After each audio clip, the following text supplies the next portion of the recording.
one of several Democrats who are all tripping over each other to pander to their increasingly radical, anti-Semitic, socialist base, is going to emerge as my opponent in November. No matter who it is, though, their campaign is going to be based on a single issue, and that's how much they hate President Trump and will refuse to work with him on anything if elected. Now ask yourself, and I'm talking to people both in this room today and those who may watch or read about this event later, is that really the kind of member of Congress you want representing one of the most purple House districts in the country? Do you really want a far-left Democrat who is going to be a rubber stamp for hyper-partisanship and wholly unserious leaders like Hakeem Jeffries, AOC, Chuck Schumer, or Kathy Hochul? Let's call balls and strikes, folks. The people I mentioned don't just disagree with the president and Republicans politically. In fact, I don't think it's going too far to say that they and some in their party are exclusively driven by anger and even hatred on a level that is turning up the heat in our politics to a very dangerous level. I offer something completely different, and my record proves it. I have been consistently rated one of the most bipartisan and effective members of Congress.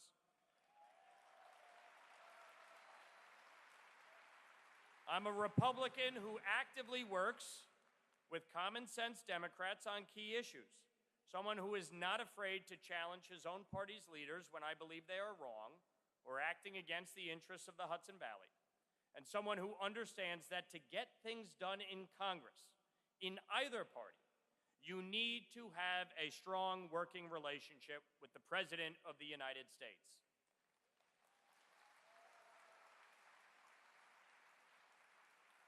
The fact is, I do have a strong working relationship, and in part, it's why he's here today and about to deliver remarks. And because of that relationship with the President and across the aisle, I've delivered for the Hudson Valley in a way that no member of Congress has been able to in generations.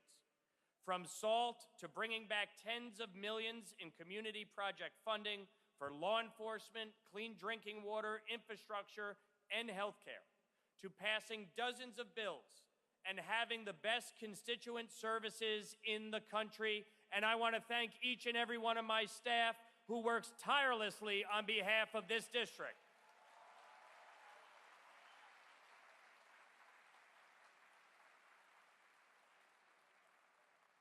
Folks, we are getting things done for Rockland County and the Hudson Valley, and we are getting things done for the United States of America. The best is yet to come. Thank you, God bless you, and God bless the United States of America.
If everybody had an ocean across the USA, then everybody'd be served like California.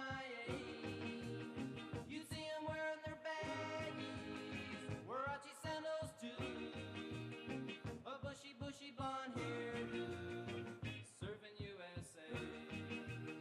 You'll catch them surfing at Ventura County line, Santa Cruz and Trinidad, Australia's Caribbean, all over Manhattan, and down Doheny Way. Everybody's gone surfing USA. We'll all be planning out a route we're gonna take real soon. We're waxing down our surfboard, we can't wait for June. We'll all be gone for the summer, we're on safari to stay. Tell the teacher we're surfing USA. And Anchor Keys and Swan, Pacific Palisades, San Onofre and Sun, Redondo Beach and LA, all over La Jolla and Waimea Bay. Everybody's gone surfing USA.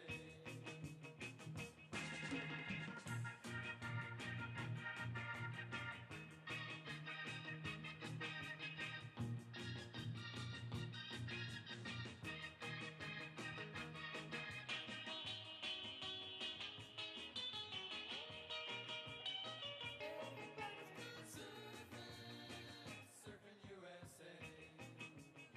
Everybody's gone surfing USA.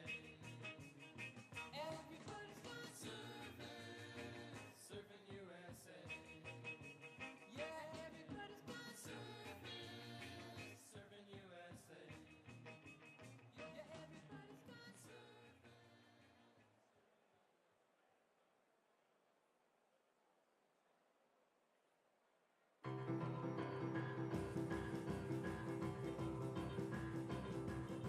Come on over, baby, whole lot of shaking going on.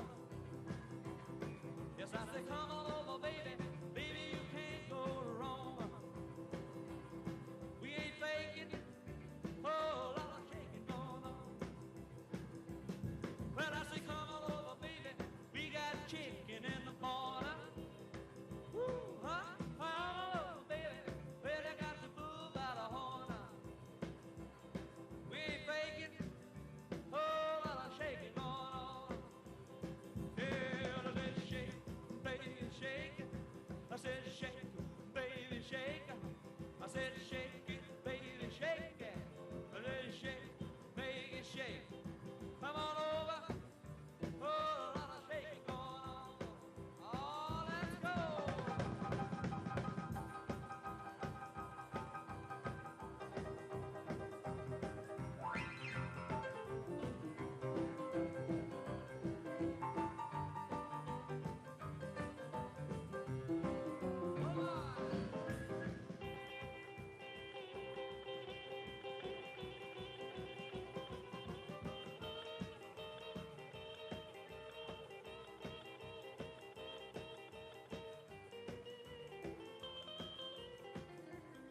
Well, come on over, baby. We got chicken in the barn. Who's born was born, my born. Come on over, baby.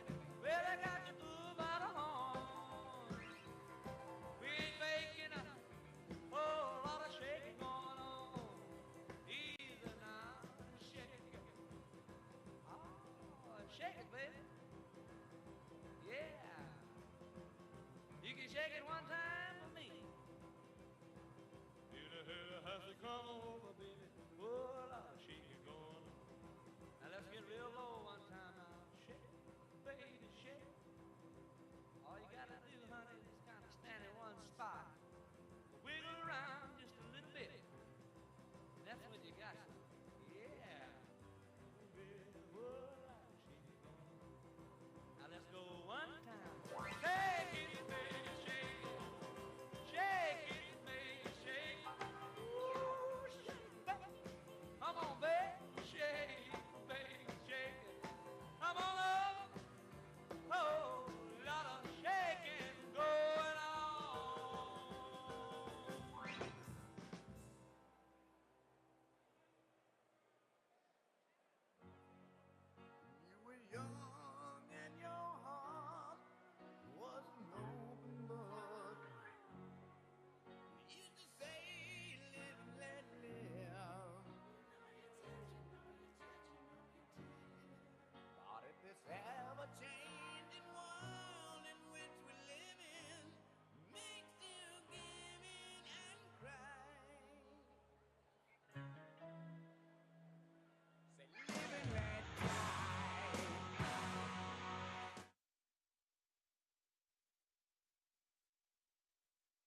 back to this. Am I good to stand in? Yeah, go ahead.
Anybody answer you? They never do. Just want to make sure I get my new. You'll hear them track first, but yes. But it's going to be like a split second we have. Hey, New York, Nate Blake, we're on the bridge. Got a copy? Good. Just let you know I'm here. Can you please also just talk to his IP and flag your IP?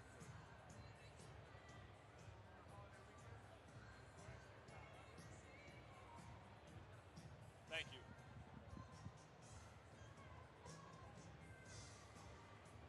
I just turned it up. I don't hear anything. I hear something now. But again, it's not very clear. A little bit better, maybe. I got you. Yep.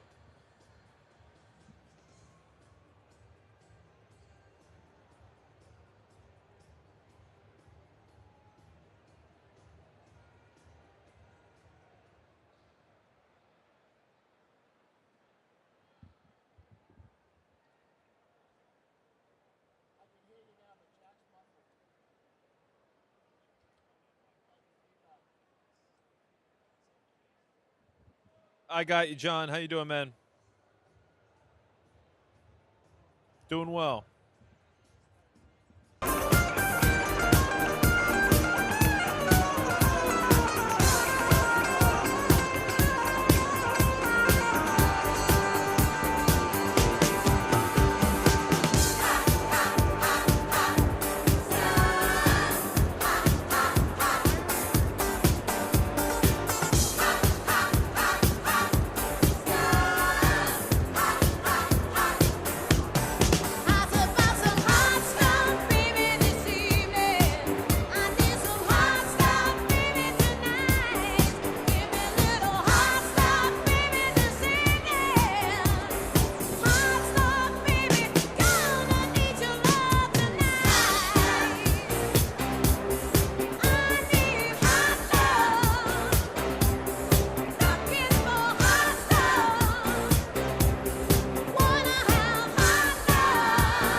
Ladies and gentlemen, please give a New York welcome to the Secretary of Commerce, Howard Lutnick.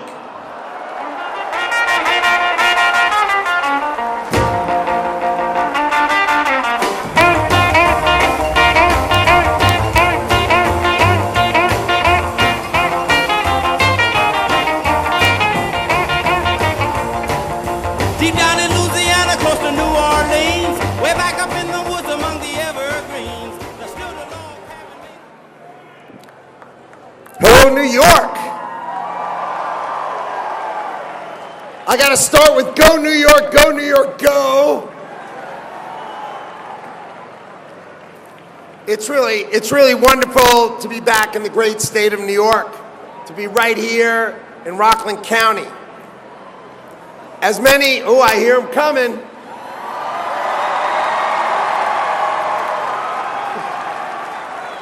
I hear him coming.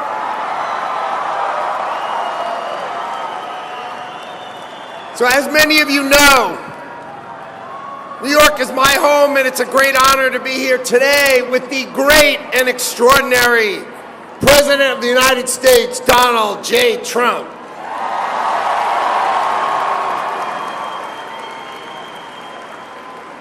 Like me, President Trump grew up in New York, and he loves our state. We are fighting for New York, and we are in Washington fighting for you. New York helped build the industrial strength of America, and under Donald Trump, that strength is coming back. For years, we tolerated weak politicians and these supposed experts who told us that the American people can't manufacture, and these jobs are gone, gone, gone. They said that factories needed to move overseas. They said that these companies needed to find the cheapest labor in the world. And when that stuff went overseas, it was never coming back. Well, Donald Trump is just too damn smart to listen to that.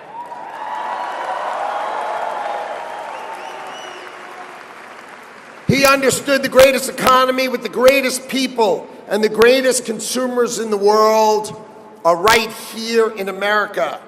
And if the world wants access to our great economy, then they're going to have to build right here in America.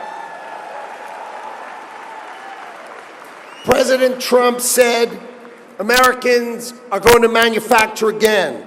He said companies are going to come and they're going to hire here. They're going to invest here, and they're going to build here in the United States and, of course, right here in New York. And that's exactly what's happening. Businesses are investing in America again, and they're investing in New York. A couple of months ago, I went upstate to where Micron announced a $100 billion memory factory in New York.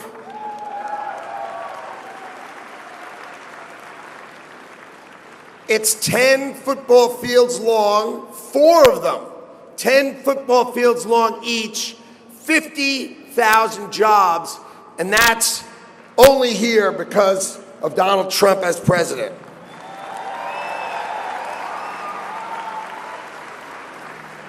Global Foundries, another company, $16 billion in New York. That's manufacturing here. How about this one? General Motors. General Motors is going to build an engine factory in the great state of New York. Can you imagine that? General Motors building in New York. So I'm proud to say these are all deals that I led, that the Commerce Department led. These investments come from a Republican administration, an administration led by Donald Trump, with Mike Lawler, your representative, right by his side fighting for you.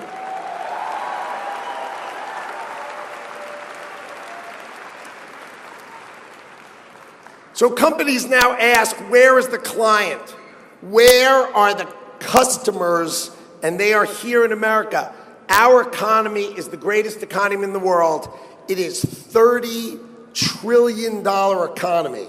That's us spending money, that's us building, that's us growing. That's why the world wants to be here. And so that's why the world is building here. So when the president says this is the hottest country in the world, he's darn right.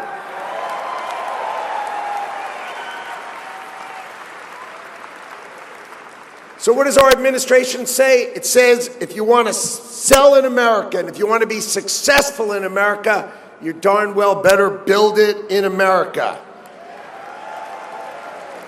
That's the message that Donald Trump tells every CEO. It's resounding in every boardroom, in every foreign government in the world. Oh, he's coming. You know he's coming.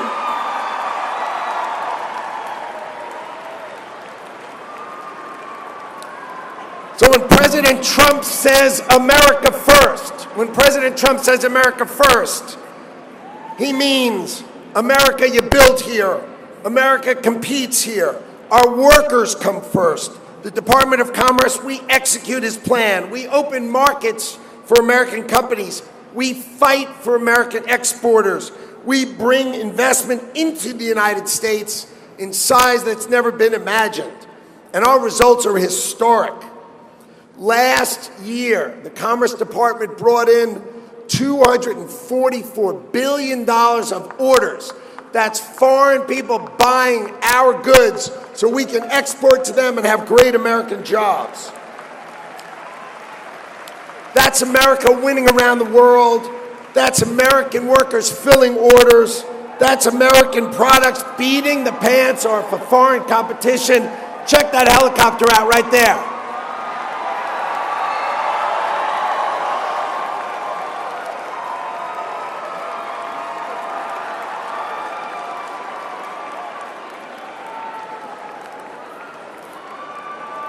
I've been on Marine One, and it's cool, okay? There's no other way to say it. It's just cool.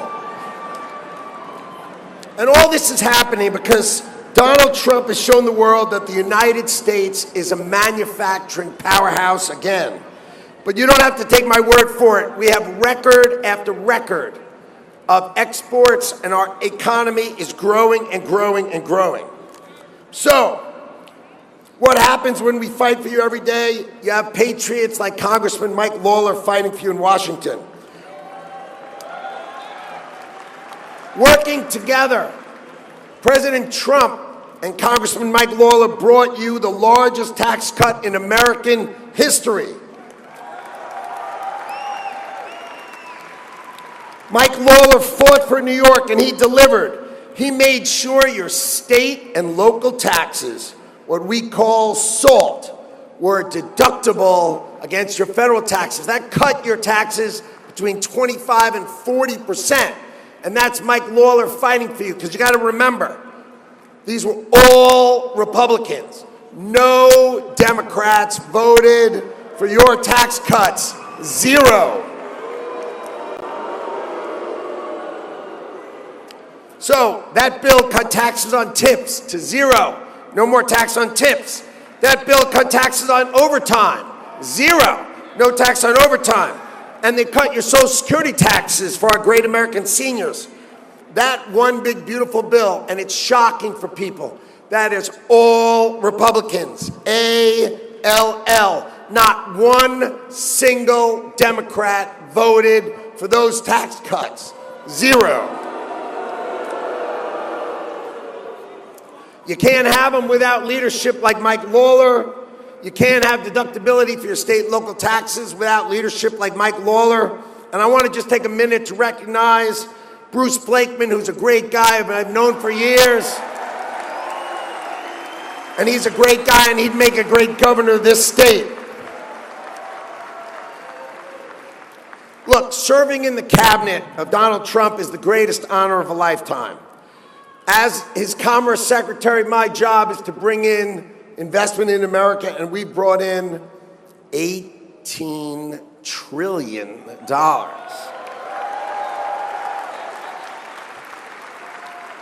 We're bringing confidence back to America. We're proving to the world that America is the best place to build, to hire, to innovate, and to grow.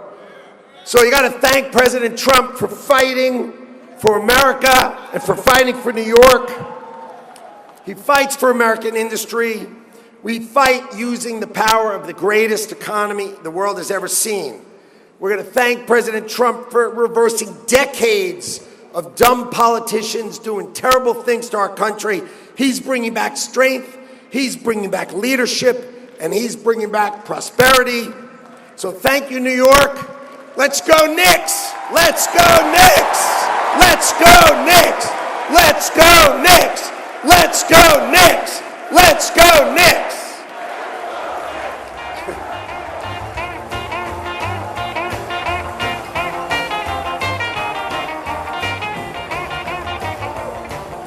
Deep down in Louisiana, close to New Orleans, way back up in the woods among the evergreens, there stood a log cabin made of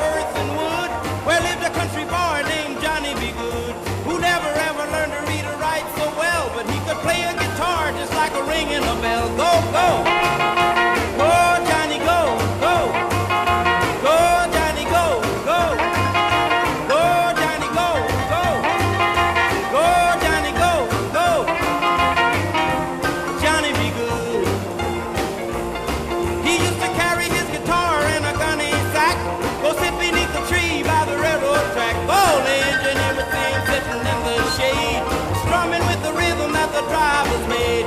When people passing by, they would stop and say, oh my, but that little country boy could play. Go, go. Go, Johnny, go, go. Go, Johnny, go, go. Go, Johnny, go, go. Go, Johnny, go, go. Johnny be good.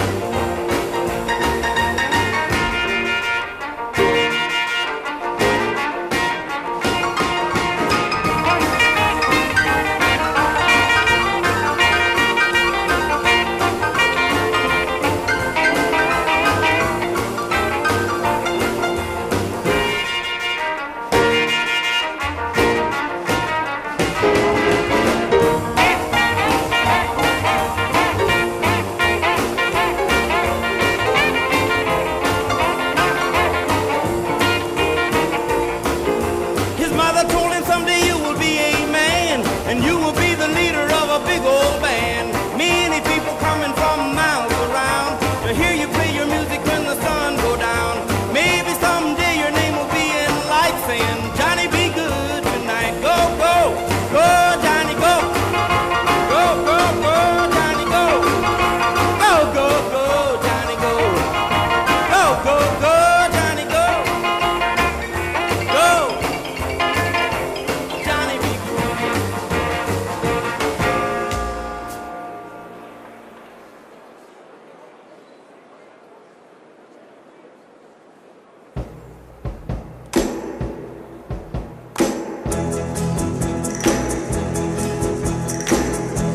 The night we met, I knew I needed you so.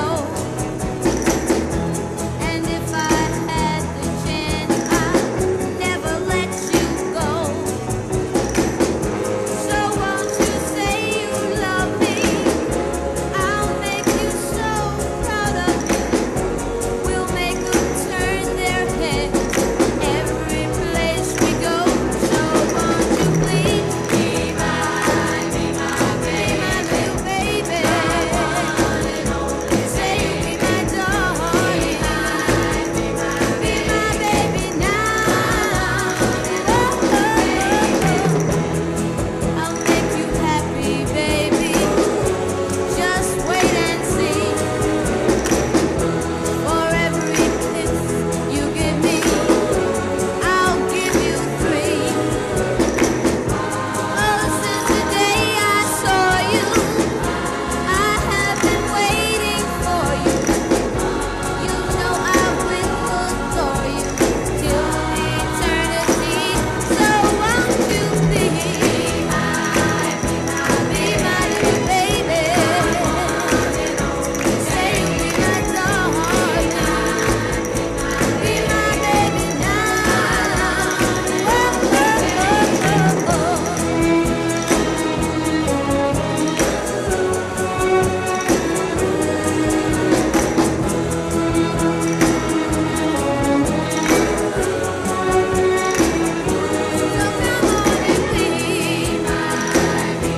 Be my little baby. Say you'll be my darling. Be my baby now.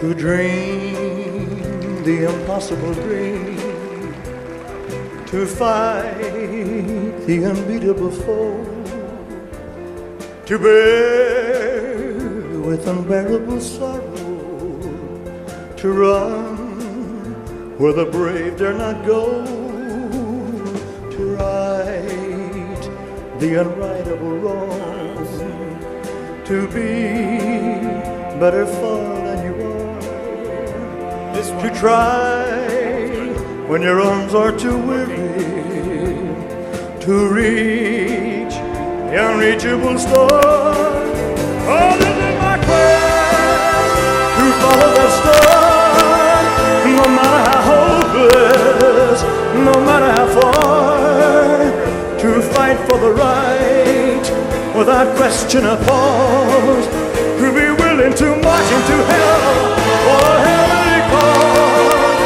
And I know if I'll only be true to this glorious quest, that my heart will lie peaceful and calm when I'm laid to my rest.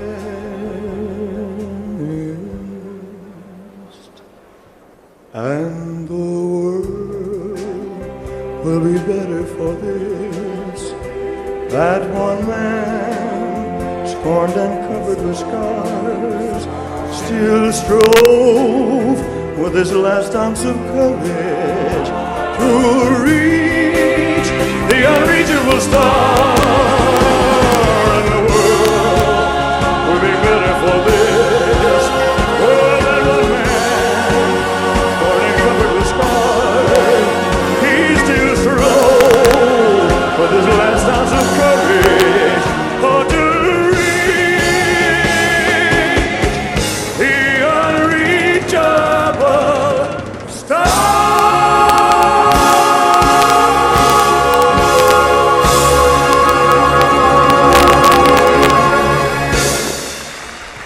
Thank you very much.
This is a man's world.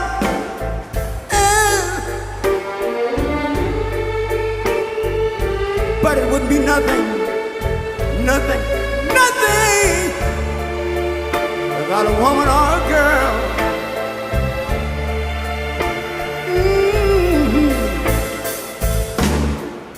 You see, man made the car. It takes us over the road. Man made the train. Carry the heavy load. Man made the lights that take us out of the dark. And man made the boat for the water. Like my Bible said, Noah made the ark. This is a man's world. Ow! But it wouldn't be nothing about a woman or a girl.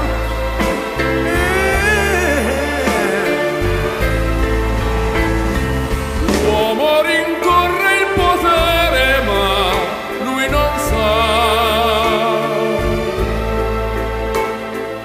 dei grandi limiti ad essere come si parla. Nel palmo stringe un'idea che non vive, che nella sua fantasia folle, che non si accorge che poi nulla più senza te, si vive solo per sé.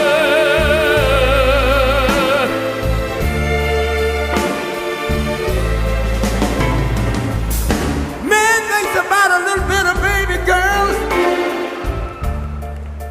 and a baby boy.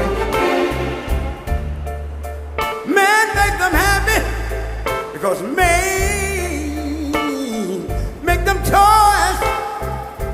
But after man made everything he can, man made lira, pesos, dollars, rubles, to buy from every good woman and every man.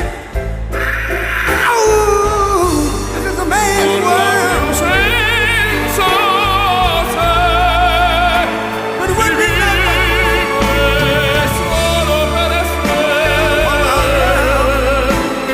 solo per sé. He's lost in the wilderness. It's a man's world. He's lost. E non si accorge che poi nulla più senza te, si vive solo per sé, solo per sé, solo per sé. This is a man's world.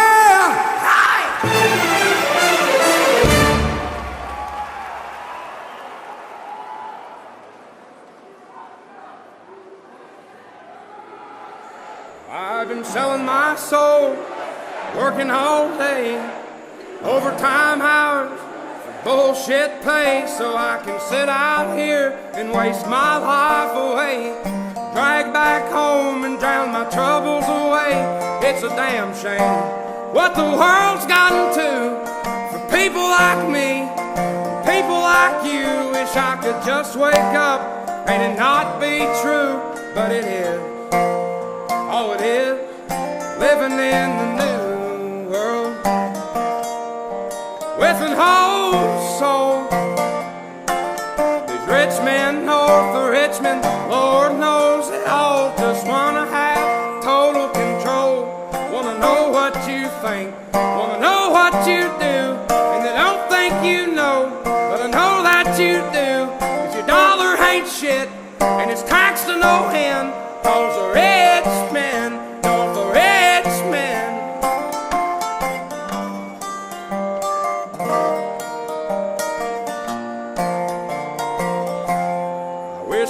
politicians, look out for minors, and not just minors on an island somewhere. Lord, we got folks in the street, ain't got nothing to eat, and the obese milking welfare. Well, God, if you're 5'3" and you're 300 pounds, taxes ought not to pay for your bags of fudge rounds. Young men are putting themselves 6 feet in the ground, 'cause all this damn country does is keep on kicking them down. Lord, it's a damn shame what the world's gotten to for people like me, people like you. Wish I could just wake up and it not be true, but it is. Oh, it is living in the new world with an whole soul. These rich men know the rich men, Lord knows they all just wanna have total control. Wanna know what you think, wanna know what you do, and they don't think you know, but I know that you do. 'Cause your dollar ain't shit, and it's taxed to no end, 'cause the rich men know the rich men.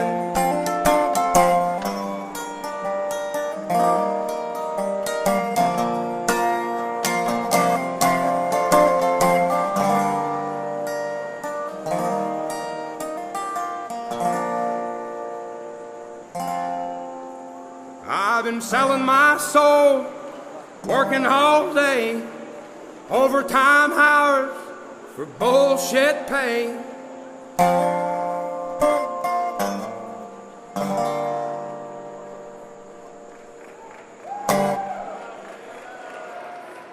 Please, please, please, please, please, please, please, Party, please, don't, yeah, oh yeah, I love you so. Baby, you did me wrong. Well, you done me wrong. So you done me wrong. Well, oh yeah, took my love, now you're gone. Please, please, please, please, please, please, please, please, please, please, honey, please, don't. Well, oh yeah, I love you so. I just wanna hear you say I,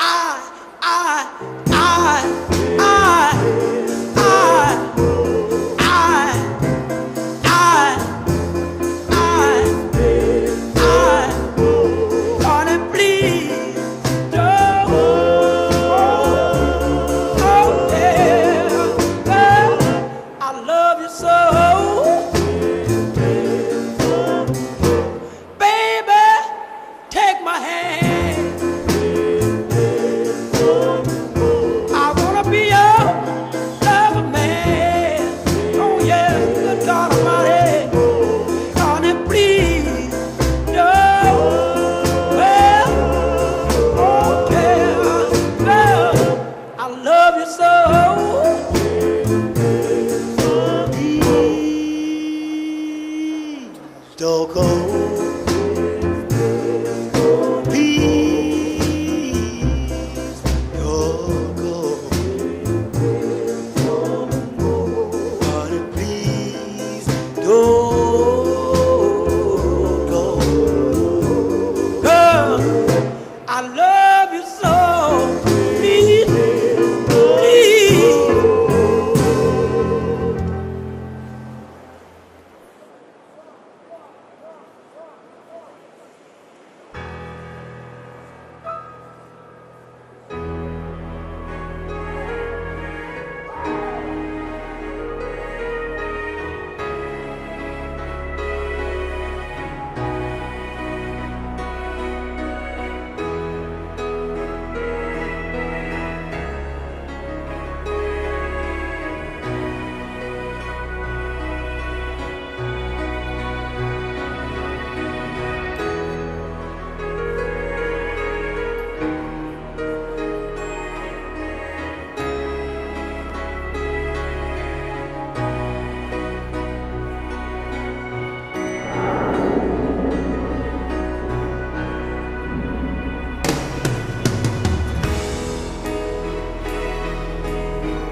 Please welcome starting quarterback of the New York Giants, Jackson Dart.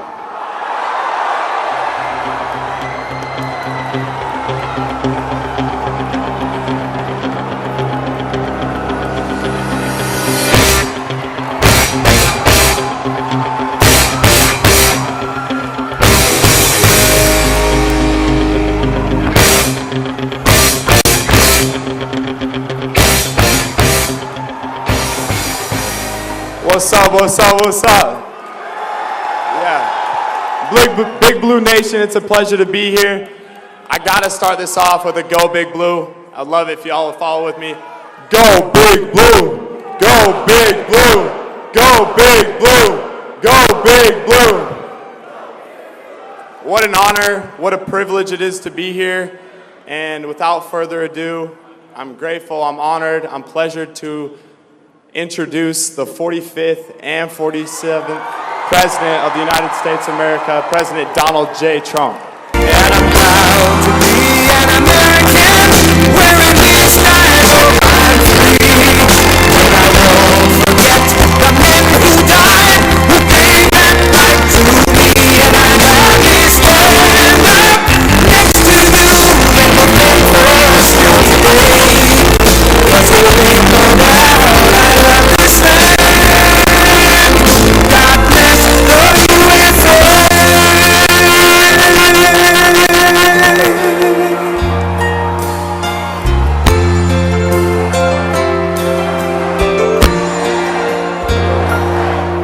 From the lakes of Minnesota to the hills of Tennessee, across the plains of Texas, from sea to shining sea, Detroit down to Houston, and New York to Laredo, where there's pride in every American heart, and it's time we stand and say,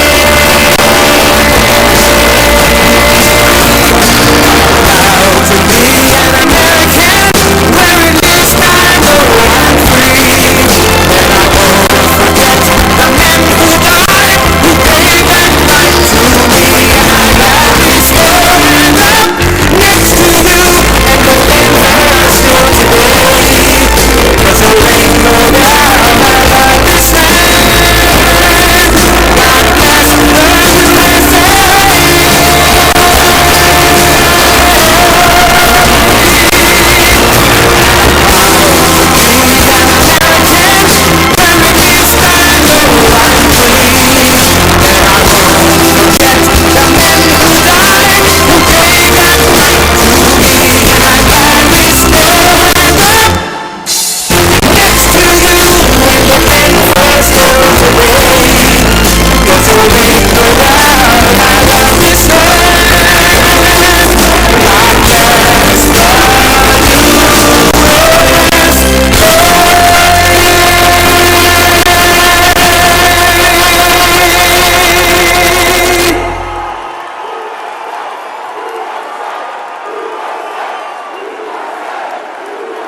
Thank you very much, everybody.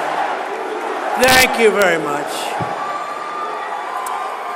They said the weather was going to hold us back. No weather's holding us back. We wouldn't have missed this. This is great. And I want to thank Jackson Dart. This is going to be a future Hall of Famer in my book. Thank you. Thank you, Jackson. Great. Right. A lot of talent. And a very special hello to a place that I really do love. It's called New York. We got to straighten this place out. But I'm thrilled to be back in this incredible state with the proud, hardworking patriots of, did you ever hear of Rockland County? Rockland County? So I was born and raised in New York State, and my heart has always been here. I love this place, and we got to straighten it out. We got to get it back. We got to get it back. We're not going to let this happen, and we're sending a lot of money your way. We're going to get it back, but we need talent. That's why we have some of the people that you see right here. We have a lot of talent, a lot of political talent. From the beginning, this was a symbol of American excellence and American grit, and really the American dream. And New Yorkers are people who built Wall Street into the world's financial capital, who turned Broadway into the heart of American culture. and entertainment who dug the Erie Canal. You know what the Erie Canal is, big stuff. And launched 1,000 innovations that built really the middle class of our country. You really built the country. Unfortunately, in recent years, this state's been held back by bad policies, bad politicians, and foolish radical left idiocy. It's crazy what's going on. But under the Trump administration, we're doing everything we can to bring New York back in bigger, better, stronger than ever before. And I'll introduce him in a second, but you have a guy named Bruce Blakeman. Let me just say, he's a friend of mine for a long time. He won in landslides in Nassau County. If you know Nassau County, it's all Democrat. He's a Republican, and he won in landslides. And he just had the biggest election in the history of Nassau County as a Republican. And he's very conservative, by the way. I don't want to scare you. He's right here. Bruce, I'm going to introduce you in a second. You better get ready, Bruce. He's going to win. He's going to win. You know, when he ran years ago, he ran in Nassau. They said, you got to be kidding. It doesn't happen. No Republican wins in Nassau.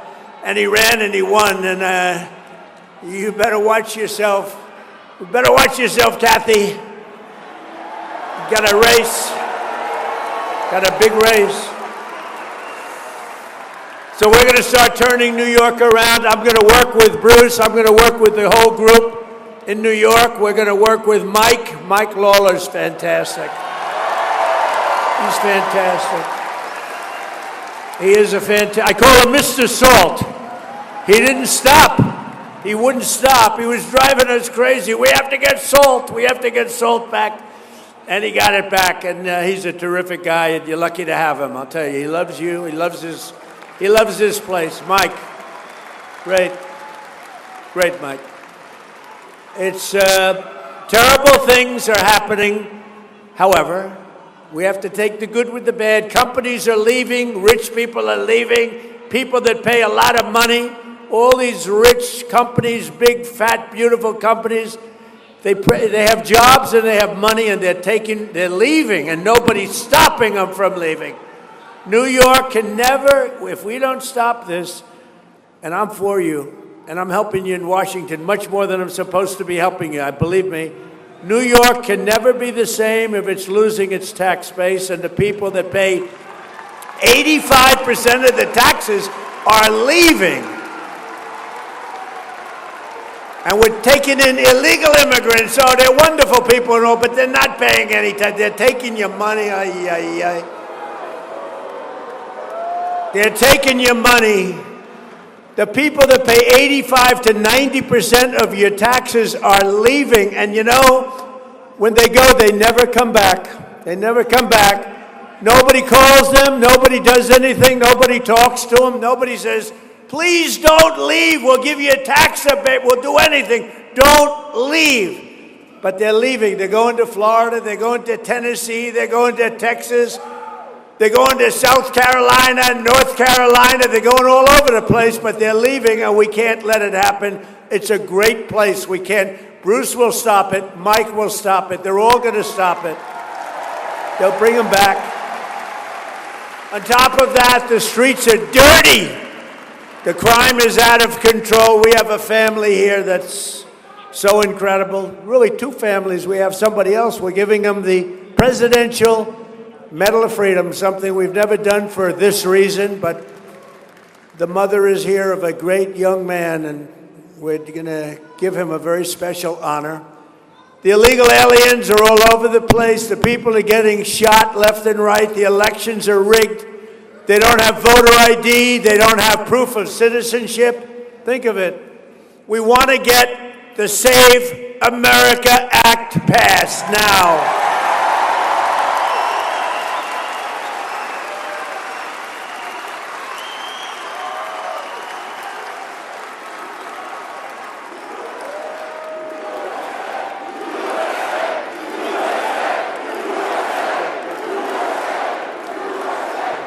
Think of the Save America Day. It's voter ID.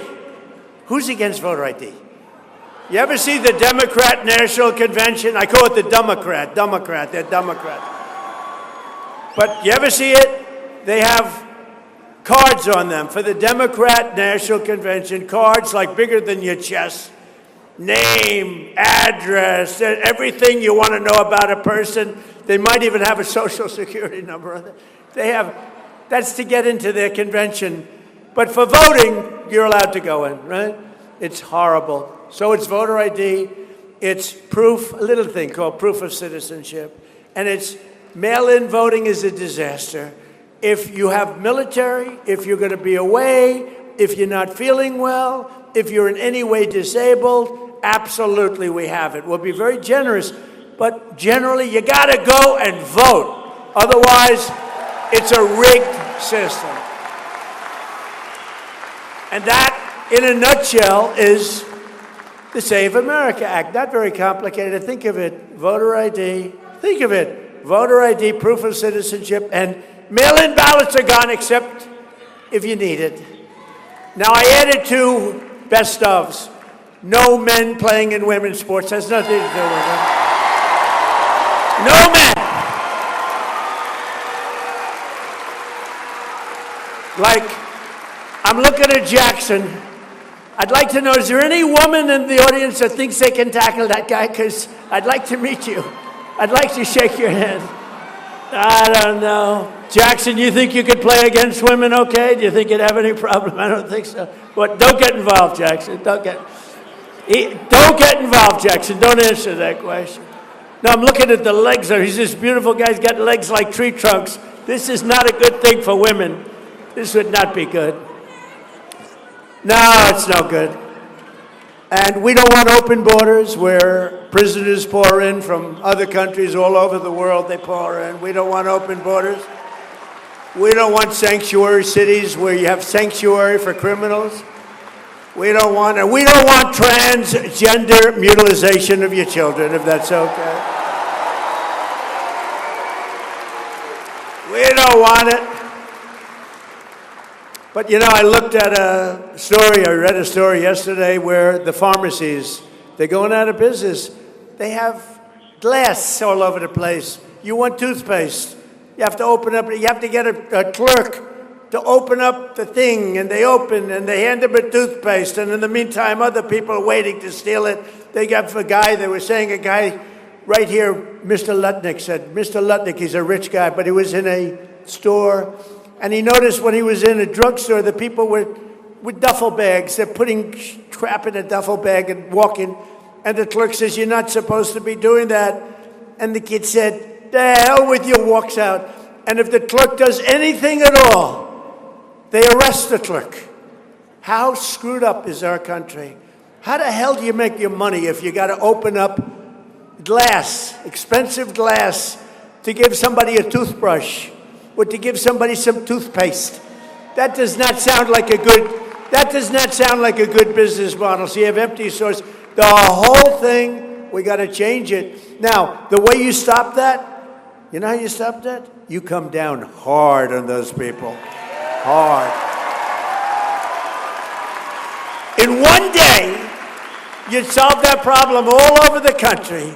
You just come down so hard that they never forget it, and they'll never do it again. They'll never do it again. It's horrible. What's happening is horrible. And it's all in the blue cities, you know, it's all blue. The 25 worst cities are blue. Blue means Democrat. That's a new name I came up with. You've never heard. I was thinking about this character we have in the House. His name is Hakeem Jeffries. And he's a low IQ person, very low IQ. And I watched what he was saying and what the horrible things he was saying, and I said, he's a dumb guy. I said, wait a minute, he's a Democrat. That's how I got the name. You take the E out, you don't use the B. A lot of people don't know dumb has the B in it, actually. You don't need it. You discard the B. But you take the E out, and you replace it with a U. They're dumb. They are Democrats. You know why? Because their policies are dumb. Their policies are very dumb. All of that policies. Did you see they did an autopsy on why they lost the election. And they said, you lost the election because of Trump, primarily. But other than Trump, you lost the election because you had crappy candidates and you had bad policy, and they didn't know how to speak properly, and they weren't smart people, and various other reasons. They spent $10 million for the autopsy. It was called an autopsy. And they had typos, Jackson, they had typos in every other sentence. They had misspelled words. They had commas in the wrong location. They gave them $10 million for the autopsy. I could have given them the autopsy without any charge at all. I said, you had one candidate named Sleepy Joe Biden. What's a better name? Sleepy Joe Biden or Crooked Joe Biden? Ready? Who likes Sleepy Joe Biden? Who likes Crooked Joe Biden? About pretty similar. They're both pretty good. Who likes Crooked Hillary? Oh, she's good. Anyway. But you know, we have another problem because we have the great law enforcement. I met a lot of your law enforcement back there. They're incredible. But law enforcement, I love them. I got 99% of law enforcement vote. Can you believe it? And we're trying to figure out who were the 1%. We want to figure out who the hell were the 1%. Who would vote for Kamala? Who would vote for Sleepy Joe? But even the police are leaving. They're going to Florida, Tennessee, Texas. They're going all over the place where they put them, really, where they give them respect. The respect, they have our respect. They have everybody in this room's respect. But it's this radical turnaround, and we better do it fast because we're not going to have a New York left, and we got to have New York left. And you really can. Guys like Mike Lawler, guys like Bruce Blakeman, you put them in, they'll turn it around. Bruce will go down to Florida, and he'll talk to all those companies that are leaving. You'll get them to come back. He's going to get them back. It's not easy. It's a lot easier to stop them from leaving, don't you think, Bruce? So, but it's a campaign that I promised that I would cut taxes. I had a big, beautiful campaign. We won in a landslide. We won every swing state. We won by millions of votes. We won the Electoral College in a fortune. But we had another thing that we won. 86% of the counties in America. Think of it. That's why the map is all red except for 2 blue stripes. And those were rigged, by the way. They were rigged. They were rigged. We had rigged elections. But I cut your taxes and cut the taxes on workers, families, small business who are the soul of this state. And I made special promises that I would save you thousands of dollars a year by restoring, and we did that, your state and local tax deductions. And what did we save? Your SALT deduction. We brought it back. Mr. Salt. Mr. Salt. Where's your hat, Mike? He's got a hat calling himself Mr. Salt. There it is. Beautiful. I think I'll take one of them. But he didn't stop. This guy was a pain in the ass. It was terrible. He didn't stop. But he did. You're lucky to have him in this community, that I can tell you. And you had some good help from Republicans, right? Good help from Republicans. But with the help of your great congressman, it's what happened. We got your taxes cut, not only from the standpoint of SALT, but your taxes were cut, your take-home pay is soared, and all of the other things that we did. When you look at what we've done, and my motto was promises made, promises kept. And here in Rockland County, the typical owner, you know, your typical homeowner loses over $15,000 each year alone because of your state taxes. They're going to cut your state taxes in half, and more than half. They will do things that you won't believe. And you know, the bottom line is the state itself will make more money than it made before. I did it. I cut tremendous amounts of taxes in my first term. We had the greatest, most successful economy in history. And by the way, we're blowing it away in this term. So today, an amazing thing happened. They said it couldn't happen for 4 years. An amazing thing. The Dow Jones hit 50,702. And the S&P is way over 7,000. So these were two things that they said he won't be able to do, when I first got elected. They said he won't be able to do that. There's no way he's going to be able to do that in his first term, which is my first term of numerous terms. By the way, you know we're a 3-term president. We just don't want the results. We won 3 times, but we only want the results of the first and the third. I know.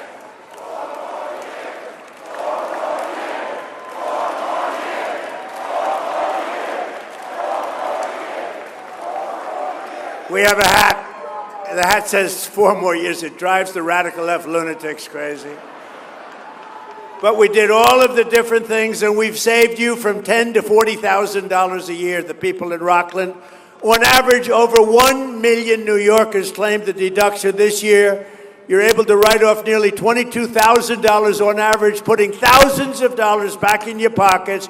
And these are all Republican tax cuts. The Democrats voted against every one of these tax cuts, every one. They voted, as an example, in favor of open borders. They voted against the border. They voted against the wall.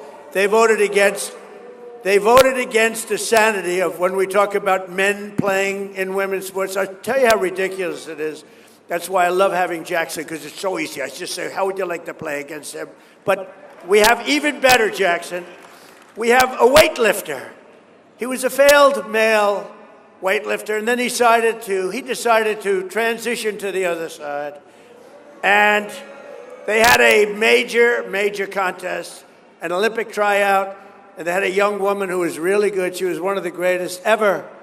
And she could lift 204 pounds over her head. And the record stood for 17 years, Jackson, 17 years. And she was going to break the record. It was a big record, but she was going to break it. And they took 1/8 of an ounce, and they put it on one side. And they took 1/8 of an ounce, and they put it on the other side. And her parents were right where you are, you beautiful parents, right? Oh, you parents, yes. Even if you weren't, I'll say you are. Not her. Good job you did. Good job, Mom. And they had this beautiful young weightlifter, female, real female. This was a real female. So she had 1/8 of an ounce, 1/8 of an ounce. She had like 208 pounds, and she was going to do it, and her parents were so proud. Her father knew she couldn't do it, but the mother thought she would. That's typical mother. The father was sort of not so sure. He loved his daughter, but he wasn't sure. And she bent over, and she lifted that sucker, and she pulled it up, and she was getting close. And she could barely, and the mother was screaming, "Come on, darling, you can do it." 17 years it stood. "Come on, darling, you can do it." And she got it up to here. Jackson, she said, she was almost, "Come on, darling." The mother and the father was almost bored because he knows she's not going to do it. And the mother's screaming, "Come on, darling, I love you so much. Mom, I love you. I love you." And she couldn't do it. Boom, it dropped. And then in steps this young transitioned person. You know, I've gotten very good with the words. It took me a long time. I used to get criticized. He was a transitioned person. And he stepped up. Now, he was a failed, lowest of the low for the male weightlifters. And he stood over that weight. He looked at it. He could have done it 4 or 5 times. He broke the record by over 100 pounds. Isn't this ridiculous? Isn't this ridiculous? Do you want to hear the swimming story or not? You know, my wife, the great First Lady, number one movie. You believe it? I don't like that. I don't like success for people in the family. No, you can only have, remember, there's 1 star in a family. It doesn't work with 2. No, she did a movie, number 1 movie. You saw that? Then it went streaming, the new thing streaming. It was number 1 streaming. But she says, "Darling, please, you speak so beautifully. Would you do me a favor? Don't do the swimming story. Don't do the weightlifting story. It's so damn unpresidential. And also, darling, when you're leaving and they have that song, the gay national anthem, if you remember, That's why I did so well with the gay vote, I think, because of that song. I did great with the gay vote, better than any Republican's ever done by far. But my wife, the First Lady, very elegant woman. That's why people love the women went to see that movie 15 times. Okay, ready? She said, darling, don't dance, okay? It's not presidential. Don't do the weightlifting thing. It doesn't look good. Don't do the swimming thing. So I'll do the swimming thing, too. All right, I'll do this. Now, a young Olympian, very beautiful Olympian swimmer. And, you know, it's sort of like the pyramid. All the great people, they swim against each other from the time they're 5 years old. You know, it just works that way. They're better, whether it's golfers or players, baseball, football players. You were great when you were 4 years old. You could throw a ball better than anybody else. But the truth is, it always works that way. And this young woman looking for the Olympics, and she knows all the girls on the right and all the girls on the left, and she stands and she's so proud. She wants to qualify, and she's really a champion swimmer, and she looks to the left. You've heard this story, and she sees 6 girls, and she knows every one of them. She looks over there, you know, great, that's good. Hi, how you doing? She hates them because, you know, they're competitors, but she says hi. Then she looks to the right, she sees 6 people, and she knows 5 of them, but there's a person just on her right who's gigantic. It's a gigantic person. And she's looking up at him, at her, excuse me. That could be the end of my political career. That could be, you cannot do that. You cannot say, looking up at him, because, so she's looking up at her. Oh my, she's so big. I've never seen anybody. And he has a wingspan sort of the size of Shaquille O'Neal. Go home to mom. Go home to mom. Go home to mom.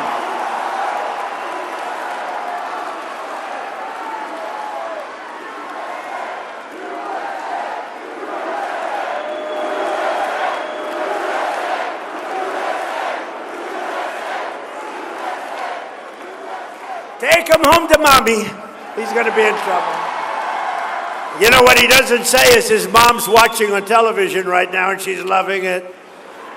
Anyway, so you have this person, and you know what happened. The story is very, very famous, actually, that she was very severely injured. You know what injured her? Windburn, because he went by her so fast that she got tremendous windburn in the pool, and then he finished up the race, and he rested while the other girls came in, and it was a very sad event, a very sad occasion. But to think that we actually, 15 years ago, 20 years ago, could you imagine saying, we will not allow men to play in women's sports? Could you imagine saying that transition, can you imagine saying, we will not allow the mutilization of your children? If you said that, they'd say, what's wrong with that person? Why are they talking that way?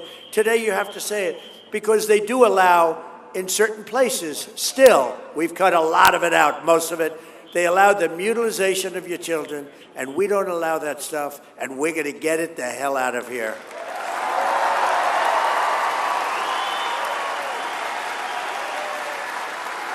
Whatever happened to that guy? It's so quick. I don't know. I tell people, please don't do it. It's dangerous. To do it in this crowd is not a good thing.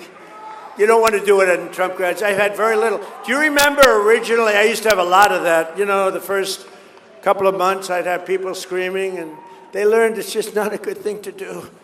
It's not good. It's sort of dangerous. And of course, I like things that aren't dangerous. I don't like to see people get whacked. I don't like it. So don't do it. But we used to have it all the time. My first month or two, oh boy, guys would start screaming, we hate you. And then all of a sudden it got less, and now it never happens. That's the first time it's happened in a long time. That's the first time it's happened in a long time. If the Democrats gain power, they'll take these deductions and tax cuts away. They'll raise your taxes, and I'll tell you what, all my life, I went through life watching politics. I love politics, always watched. I never thought I'd be a politician. Could you believe it? I'm a politician. I hate the sound of it.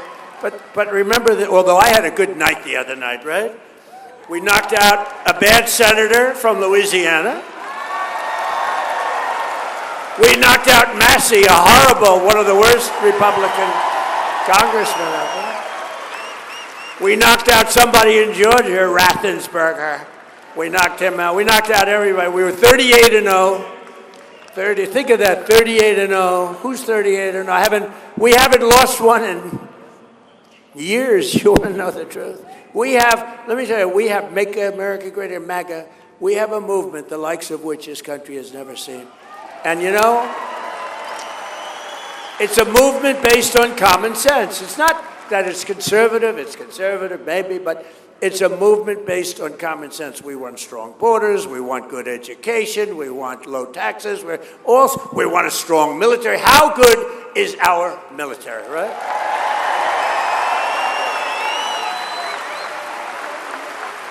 Now we're doing very well, by the way. Well, first of all, Venezuela was unbelievable, right?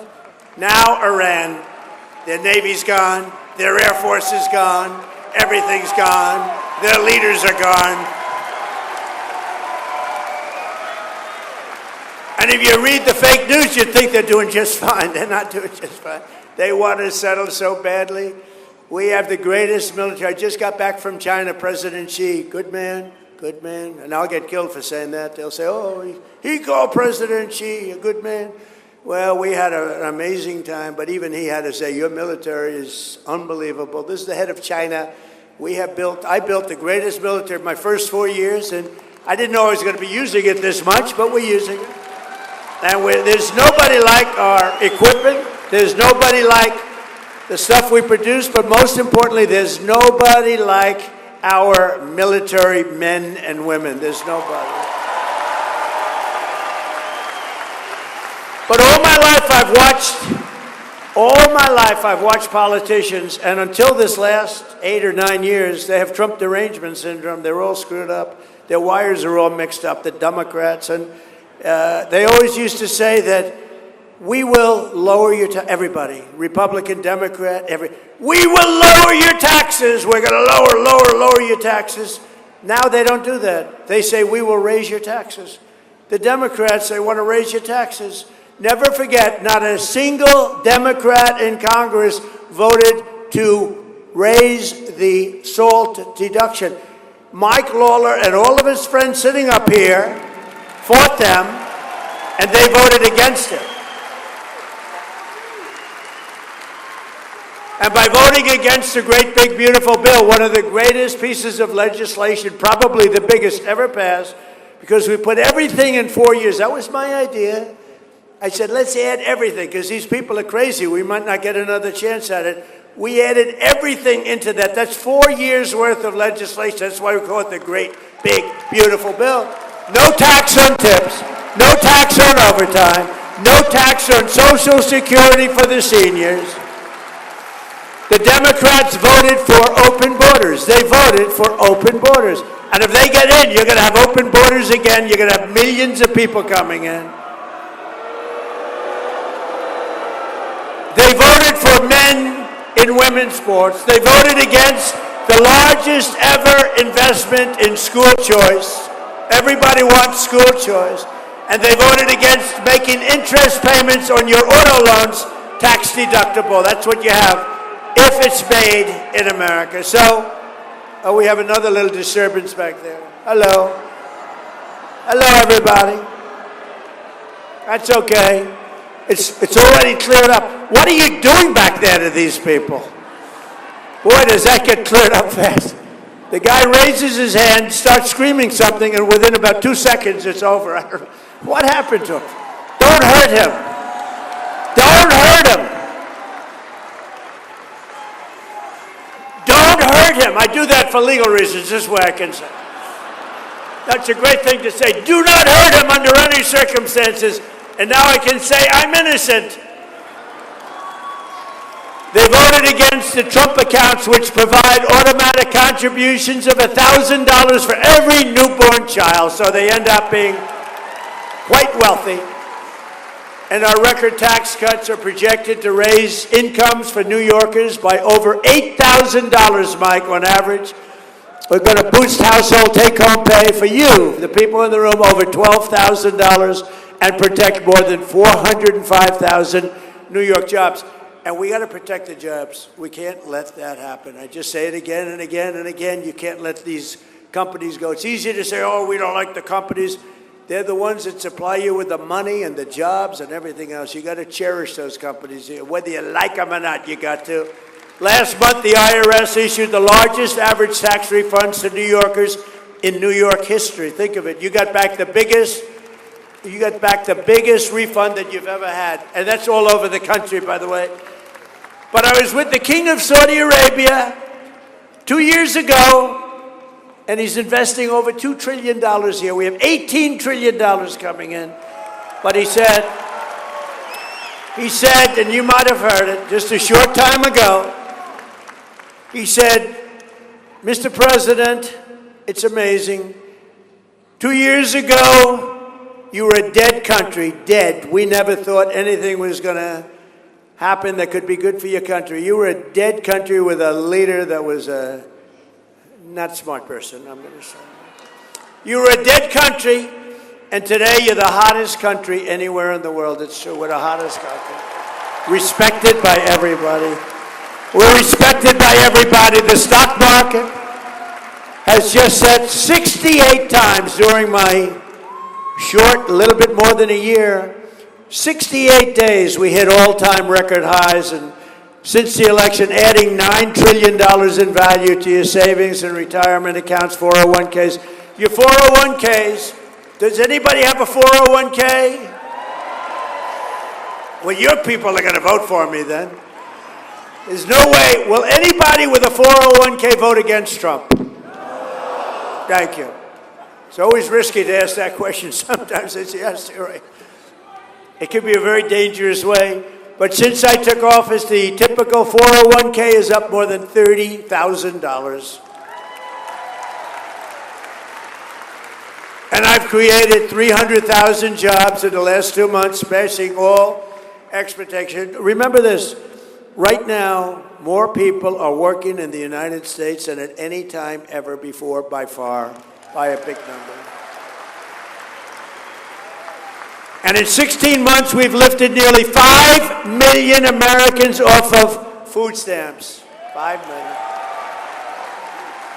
And thanks to my strong tariff policy, now I get into a lot of trouble with tariffs because you remember when I first came out? I love tariffs. And I said, I love tariffs. It's my favorite word in the whole dictionary. I love the word tariff. And the fake news, look at all of them back there. That's a lot of fake news. That's a lot of fake news. They're all over the place. They're all over the I got more fake news. You know, they hate me, but boy, do they cover me. But I said my favorite word in the dictionary is tariff. And they got after me. They said, he's a horrible human being. What about family? What about God? What about religion? What about love? So now I say it's my 5th favorite word, and I get a word. And I'm okay. But because of tariffs, we brought numbers into this country that know. In other words, if you make your product outside of the United States, to get it in here, you have to pay a big tariff. So what do? They build their factory in the United States. And that's what they're doing. That's what they're doing. And even New York, with your bad policies, we have people coming here. I'm trying to get them to come to New York. We've also cut our gaping trade deficit by, okay, if you cut a trade deficit by 1%, 0.5%, you're a genius. I've cut it by 59%, 1 year. It's because of tariffs, because the money we're being made. Is that right, Mr. Lutnick? Secretary of Commerce is here. Looks good, looks handsome, reasonably. He doesn't look like Jackson. I'd rather look like Jackson. I'll take Jackson any day. Under our leadership, factory construction is up, new residential construction is way up, and consumer spending is way up. American companies are ordering core capital goods to expand their operations at the highest rate in the history of our country. And last year, General Motors announced a new manufacturing investment of $1 billion in upstate New York to produce V8 engines, which they never would have done here. They were all made in Germany and other countries. Now they're making them here because if they don't, they have to pay a big penalty. And they're stamping them at my instruction, made in the USA. Made in the USA. We're bringing it back. Joe Bonney is building a $1.2 billion dairy plant in Rome, New York, the largest investment in the history of the company, big company, and Micron. Boy, Micron's great. They're investing hundreds of millions. In fact, it'll be could be very close by the time they finish out, over $100 billion in Clay, New York. Anybody come from Clay? You will be there when you go up and look for a job. My administration and our allies in Congress are also fighting every single day to lower the cost of living. So I got into office. I won the election in a landslide. And I have a news conference. Thank God. I mean, not to brag, but if I didn't win the election, we were dead. The welfare was tripling and the business was leaving, and the $18 trillion would have been 18 trillion to the negative instead of the positive. We would have been a dead country. We would have been finished. It's true. We ended Joe Biden's insane electric vehicle mandate. That's where they wanted everybody to buy an electric car. And as I told Elon, I love electric cars, but Elon, it's not for everybody. You know, if we would build the charging booths, right, it would cost the country $4 trillion. No country could afford that. $4 trillion. You ever get an electric car and you suddenly get nervous because, you know, your thing is down a little bit? Friends of mine tell me the story, it's down a little bit, getting close. And you're looking, what about a charging station? You know, this is an hour before it runs out. Where's the charger? And then you see it. It's a sign. And it says, charging station, an arrow pointing to the right, 92 miles. And you limp in if you make it at all. No, we love electric cars. I have to say that because of Elon, but I love electric cars. They're lovely, lovely vehicles. But I said, not everybody wants to have an electric car. And I ended that whole nonsense. By 2030, you're going to all have electric cars? I don't think so. How about California? They have electric cars. They don't have enough electricity to turn on your air conditioners. They have brownouts, and now everybody's going to have an electric car. That's one of the worst governors in the country, by the way, that guy.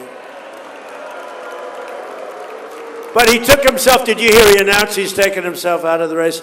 He called himself a dumb person. He got very low board scores. Everything he's done is tough, and he can't read a speech. He can't read a speech.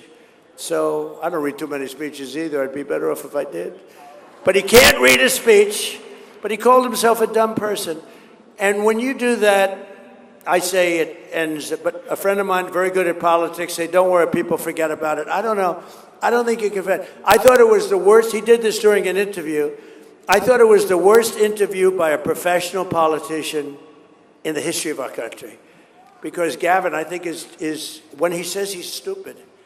He said he's stupid. But remember? But he said he's smarter than the people in the room. And then he got sued for being a racist. Okay? And I guess he probably is a racist. But he said he was a stupid person. You'll never hear me call myself I'm the smartest guy you're ever going to meet. And don't you want to have a smart person as president? Yeah. You want to have a smart person. In fact, I took the cognitive test. I'm the only one. You know, they called me, originally they said, he's brilliant. He wants to take over the entire country. Then they said, no. He wants the world. He doesn't want the country. That's why he's in Iran. That's why he's in, hey, by the way, how did we do in Venezuela? Not bad. That's why he's in. You know, we've taken out so much oil in Venezuela, we paid for the cost of the war about 25 times over. When did you hear that last? You know, it's a one-way street. But no, the doctor, I said, doctor, let me ask you a question. They called me genius, and that didn't work. Then they said he's totally brilliant. He's a vicious dictator who wants to take over. That didn't work. And then they called me this, and then they said, they hit me with a bad one. He's a dumb person. D-U-M, not the B. He's a dumb person. It's enough. Most people don't know it has a B. He's a dumb person. I said, doctor, I don't mind being called a brilliant, total tyrant dictator, but I don't want to be called dumb. What do I do, doctor? Is there some kind of a test I can take? He said, actually, sir, there is. It's a cognitive test. I said, how many presidents have taken it? None. You know this story. No people have taken it. I said, well, is it good or bad? Is it tough? It's a tough test. It starts off easy. It gets very, very tough. I said, well, you know what I'm going to do? I'm going to take that test, I think, doctor, because I do good on tests. I'm going to take that test, and let's see how we do. He said, here's the problem, sir. If you do badly on the test, it's going to be reported because it's Walter Reed Medical Hospital. It's a military hospital. It's sort of public. So you have 5 doctors sitting there, and they're all, if you do badly on it, sir, and you could do badly because, you know, the questions are very easy at the beginning, then pretty easy, then pretty hard. By the time you get to the end, there are not a lot of people in the room can get them, believe me. I said, well, it will be public, won't it? It'll be embarrassment, but let's do it. This was in my first term. I took it, and I aced it. And they had tough questions. So the first question was, you have a bear, a snake, an elephant, and a horse. Name the horse. That's the horse. The second question's a little tough, and then he goes, so the New York Times does a story to show the test that I just aced, and they only used the first question. They didn't go into the other questions. They didn't go in. But toward the end, like they had a question like, pick a number, sir, any number. Okay, 203. Multiply times 9. Divide by 2. Add on 1,324. Subtract 1,292. Sir, multiply it out one more time by 19. What is the answer, sir? And I got it right. You know? And the one doctor said, I've been doing this test for 20 years. I've never seen anybody ace it. So then what happened, that was in my first term, and that quieted people down. That was good. And then what happened, I did it twice in my second term. So I've taken it, and I've aced it all 3 times, I'll tell you, because it is a positive thing, you know, positive. Nice to be smart. But remember, I said, and I made the statement, all presidents and vice presidential candidates should be forced to take a cognitive test and a test on intelligence. And I said it loud. Obama couldn't do well on it. Biden wouldn't even get the first question. I don't think he'd get the first. Which is the bear? Which is the horse? No, would he get? You know, I have a friend, he's very good politically, but he has a test. He owns, like, stores, little stores. He's not super rich. In fact, he's not even rich. But he makes a living, as the expression goes. But I knew him a long time. I like to keep my old friends. I like to do really much better than them. I don't like friends that become very successful. I like people that are just okay. Even if they're terrible, I like that too. I hate, like when I have lunch with somebody that's really, really successful, I hate it. Because he or she is bragging about how great they are, and I hate that when they do that. Because they stop me from talking about the fact that I became president.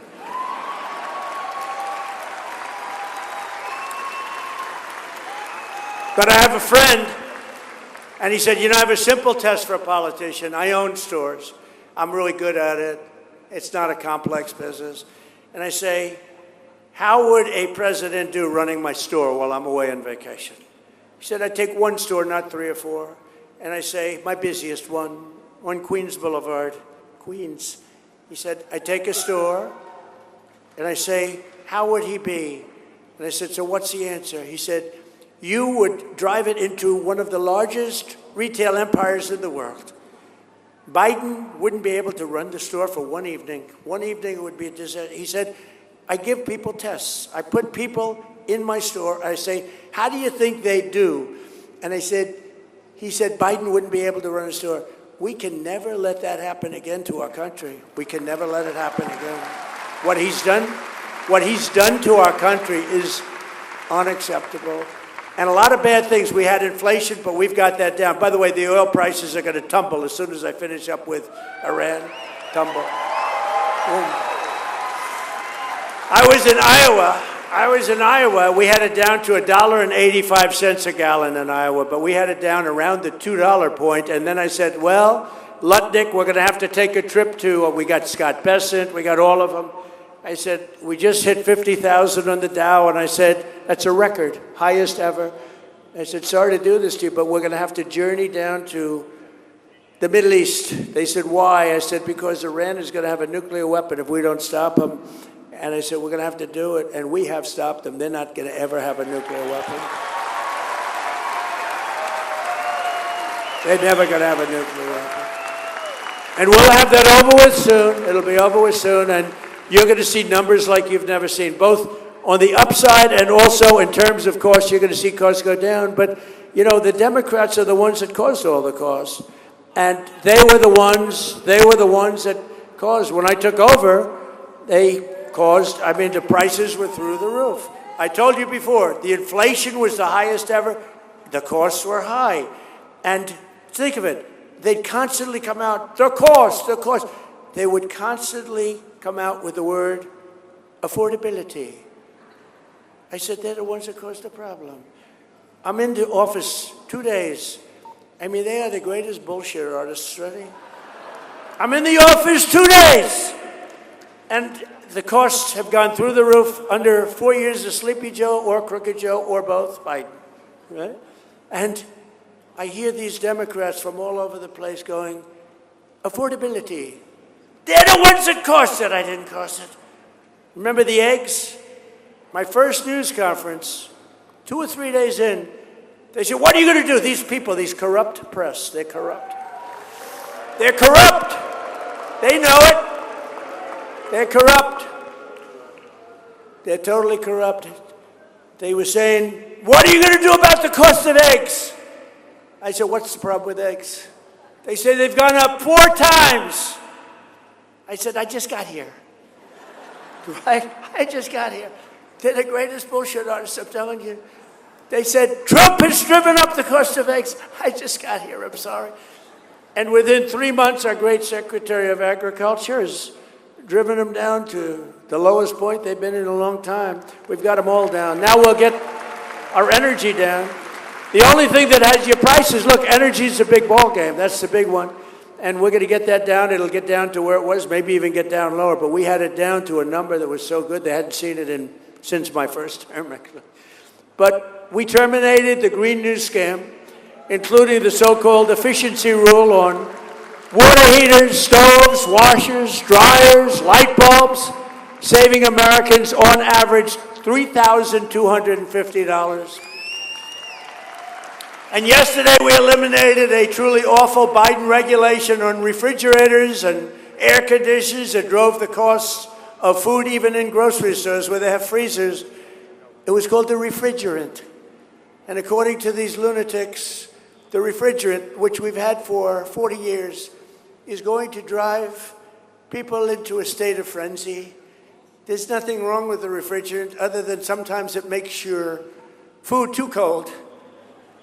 Its alternative costs about twice as much, and it doesn't cool your food at all. Everyone that has it practically has gone bankrupt because their food has rotted. So we ended the anti-refrigerant movement in this country. You will now be able to purchase an air conditioner that actually gives you cold air. It's nice, isn't it? And as you may know, here in New York, I'm fighting relentlessly to end the scourge of congestion pricing, where Kathy Hochul, you know, I have to tell you this, though. She calls me up a lot, and she can check my phone records. It says Buffalo, New York. She calls me up a lot. I immediately know it's her, because I do have friends in Buffalo, but they haven't called me too much lately. It says Buffalo, and said, hi, Mr. President, it's Kathy. Hi, could you help me here? Could you help me there? And we're having a little problem getting this, and we're trying to get that. Could you give me a little hand? I say, Kathy, you're always killing me. Why the hell would I give you a, well, I just thought I'd try. Okay, thank you very much. And the next day she goes out, we must stop Donald Trump. It's crazy. Trump derangement syndrome. You know, she's a very, I don't want to say anything negative, she's a very nice woman. but she is never going to take you to the promised land, ever. There will never be a promised land with Kathy.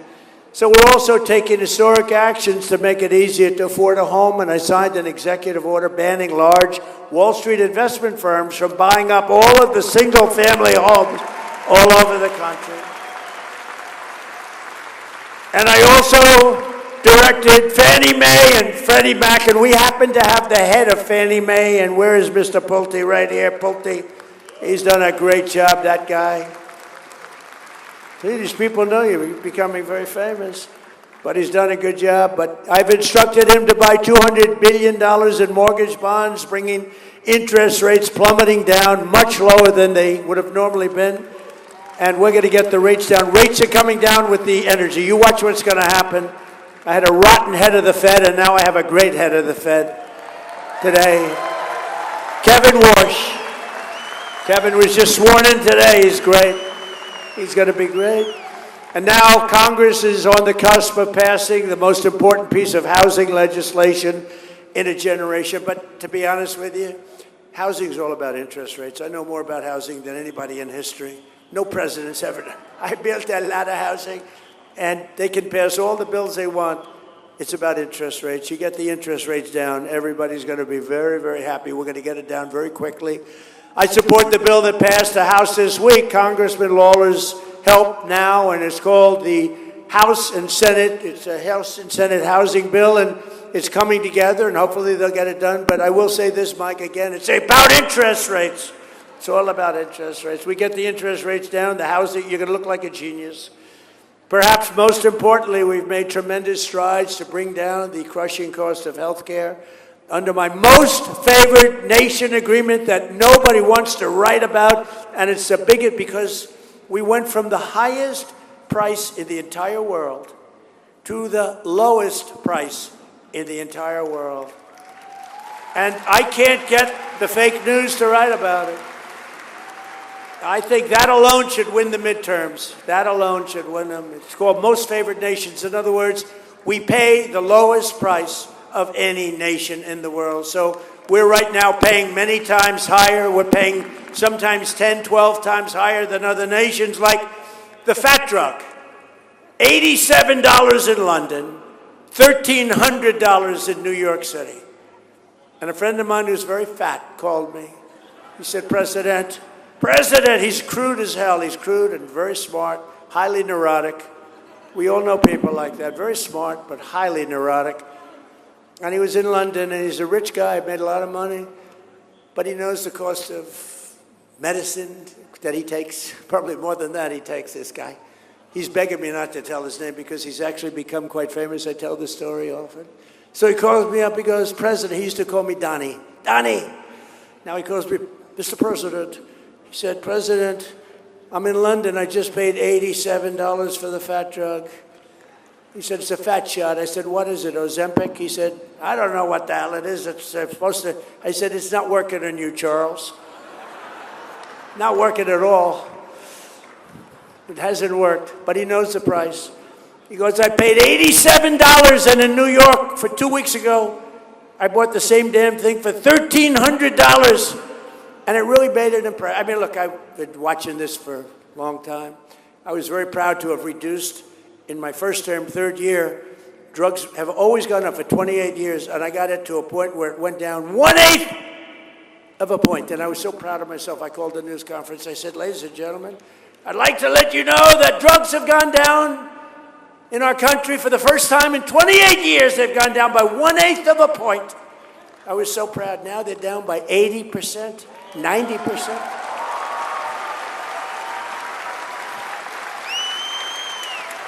80, 90%. And the fake news doesn't want to write about it. And you could even say 400, 500, 600, or 700%, depending on the way you ask the question. But here today is a local family that has benefited greatly from our policies, especially our historic tax cuts and the great, big, beautiful bill. Kathy Kennedy is a retired special education teacher from Orangetown. And this year she saved more than almost $3,000 on her taxes thanks to the SALT deduction, and congratulations to Kathy. Kathy, do you want to come up here? Come on up here, Kathy.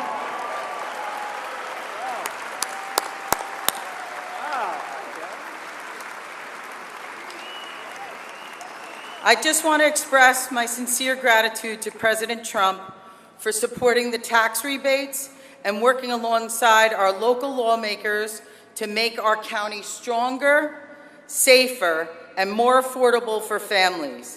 These efforts create opportunities for our children to remain here, build their futures, invest in our communities, and continue to contribute to the place we proudly call home, Rockland County, New York.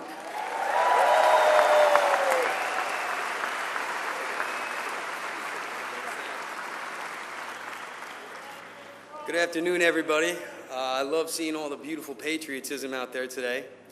But, Mr. President, we wanted to take a moment to sincerely thank you for the policies that you've put in place, and they're making a major difference for families like mine. Yeah.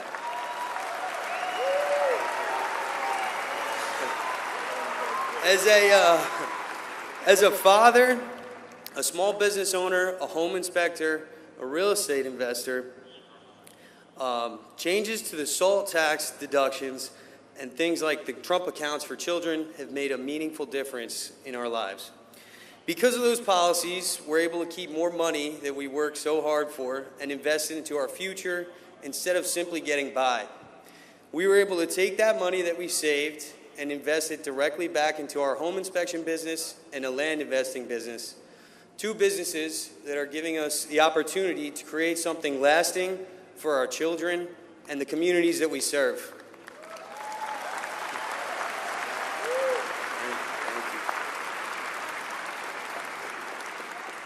And more important than the financial side, entrepreneurship is giving us more freedom. Freedom to spend more time together as a family, freedom to build a future on our own terms, and freedom to be there for the moments that are most important with our children. Mr. Trump, we just wanted you to know that there's hardworking American families out there who are benefiting from all that you're doing. So from the bottom of my heart, thank you, and God bless America.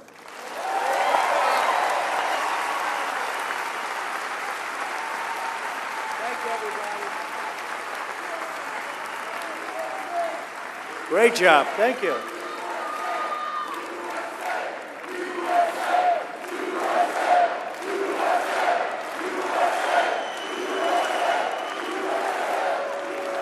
Thank you very much. Great job. A budding politician. I can see that.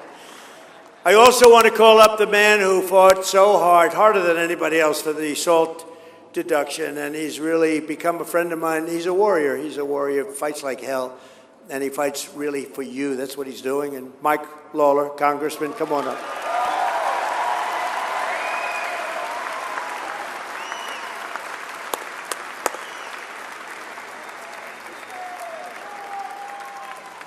Thank you, Mr. President. It is great to have you here in Rockland County, New York.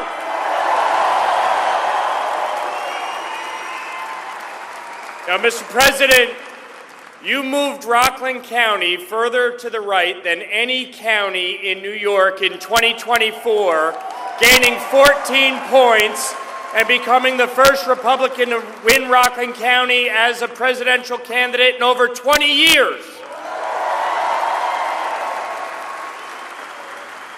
And on behalf of the people of the 17th Congressional District, I want to thank you for working with me to deliver a big win by lifting the cap on SALT.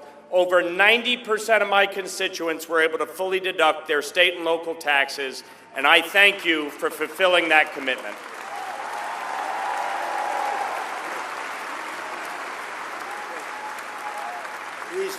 He's done a great job. Thank you, Mike.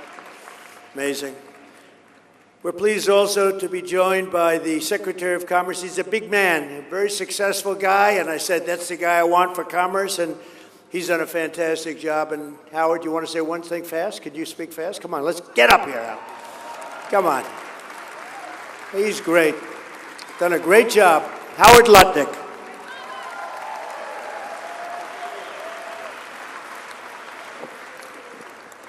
My favorite number, $18 trillion.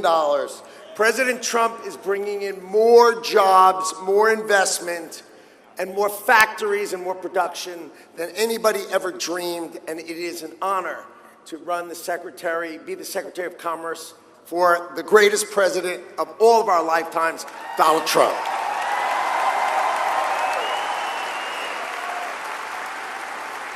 And I won't ask him to speak, and I introduce him because he's been incredible. The Director of Federal Housing Finance Agency, Bill. Thank you very much, Bill Pulte. Along with some absolute warriors, State Assemblyman Mike LaPetrie. Mike, thank you. Thank you, Mike. Great job. Great job. State Senator Peter Oberacker. Peter, thank you, Peter. Great. Co-founder and CEO of Sticker Mule, Anthony Constantino, and County Executive. Wait a minute, Anthony first. Before I get to this County Executive, I got to give him. Where's Anthony? Hi, Anthony. Thank you. Good job. And the County Executive of Nassau County. Okay. I'm telling you, I said before, Nassau County, it's not possible to get a man of common sense, a man who's Republican and conservative, elected. He's won it in record fashion. It was the biggest upset in New York politics probably 6, 7 years ago when he first ran, 7. And I remember I said, that's not possible. Bruce won? And then he won again. Then he won again in record. Now that he's there, it's record. And that county is doing unbelievable. He's running for governor. He's your Republican nominee. He's your conservative nominee. He's your conservative nominee. And he is an unbelievable man, and he will turn this place around so fast. And I promise one thing, when he calls, the President of the United States will answer, and we're going to help him. Come on up here, Bruce. Come here. Bruce Blakeman, everybody. Bruce Blakeman.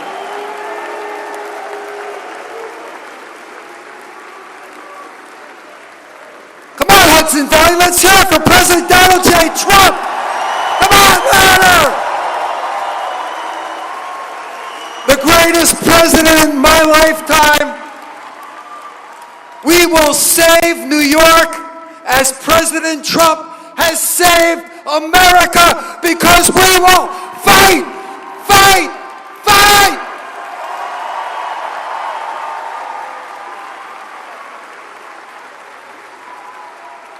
You watch what happens. So, and he really is, he's a special man, very talented person, a great executive. That's what you need. You have people that have no idea what's happening.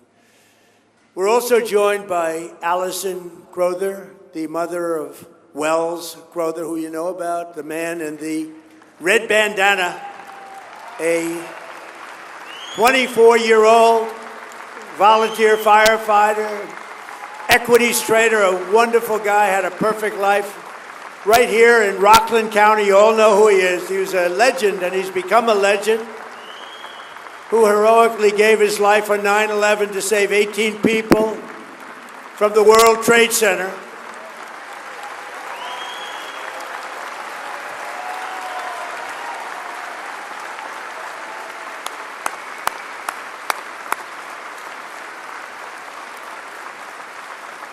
And I see his mother is here.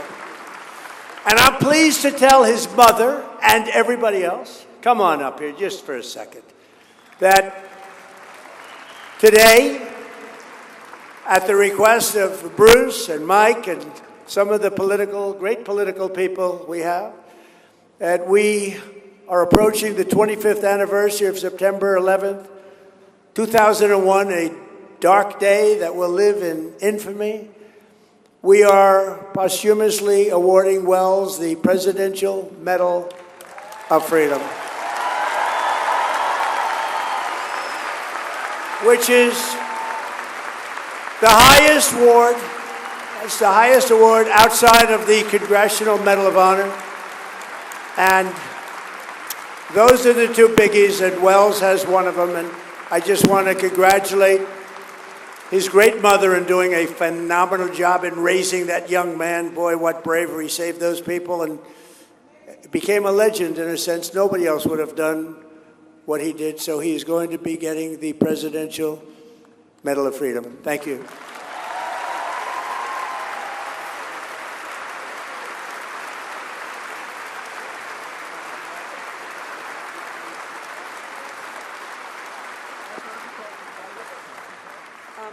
Thank you all. Thank you, Mr. President, for this huge honor.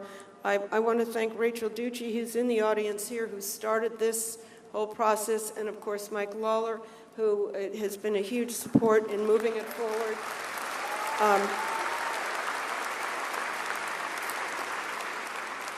I didn't come prepared for remarks, so I just want to say, to me, it's such a beautiful thing that even 25 years later, Wells's light still shines brightly. I travel, thank you.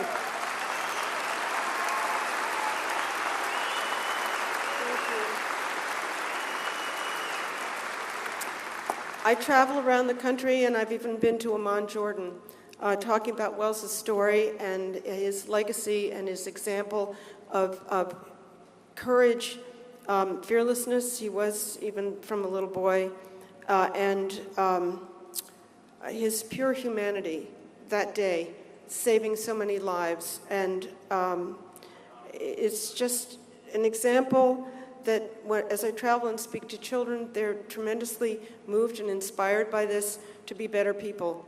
And I see this over and over. It's a beautiful thing. So thank you. Thank you.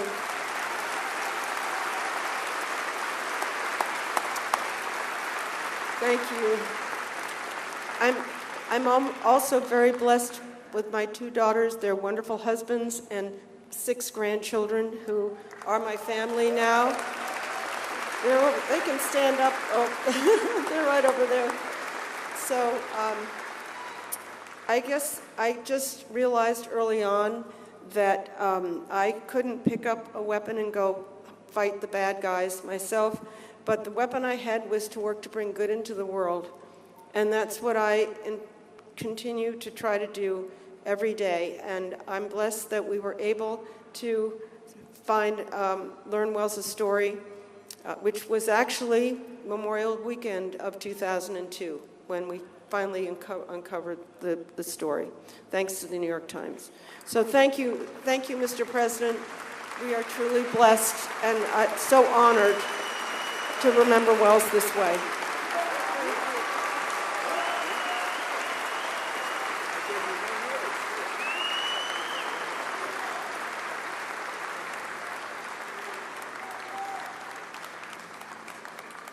Well, thank you very much. That's a great story. Right here from Rockland. They grow them heroic here, don't they? Huh? We know that. And we're also truly honored to be joined by some of the very special people, the family of Sheridan Gorman. You know Sheridan, and her father is a great friend of one of my people, Dan Scavino, who's done very well. He's become quite known in the world of politics. Dan is great, but his father's a friend of Dan, so it affects us maybe a little more than it would normally, but it was terrible. 2 months ago, this beautiful, beautiful 18-year-old college student from Yorktown, New York, right across the Hudson River, was walking in a park in Chicago when she was gunned down by an illegal alien monster in cold blood. Nobody knows even why this happened. This savage animal who stole Sheridan's life entered illegally from Venezuela and was released into our country by crooked Joe Biden and that whole Biden administration of thieves and criminals. He was then arrested and released again by Democrat Governor J.B. Pritzker, a terrible governor, has no idea what's going on in the sanctuary city of Chicago. Sanctuary cities protect criminals. They're a sanctuary for criminals, not for people like you, like us. To Sheridan's mother, Jessica, her father, Thomas, and her sister, Madeline, her cousin, Lila, we grieve this terrible loss, and our prayers are with you. And I'd like you to meet this family. This family is amazing. And The reason I do that, it just hit the strings. It was this incredible, beautiful girl to be so savagely hurt, ultimately killed. And so could I ask your parents and sister, cousin, to come up, please?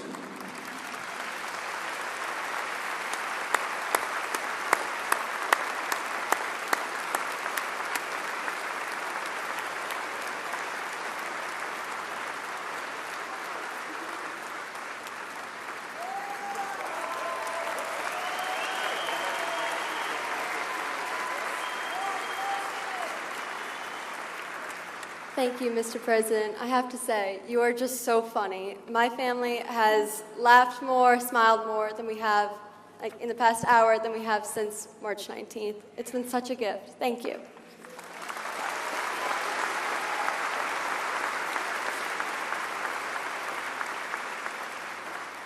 Hi, sorry, we prepared some words.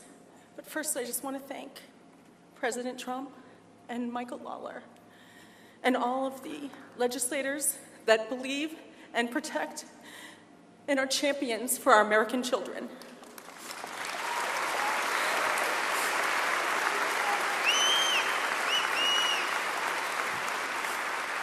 My name is Jessica Gorman, and Mother's Day was just 2 weeks ago. For most mothers, it meant flowers and cards and phone calls or children coming home. For me, it was heartache and tears. Because on March 19th, my beautiful daughter, Sheridan Grace Gorman, was murdered in cold blood. She was walking on a pier in Chicago with her friends.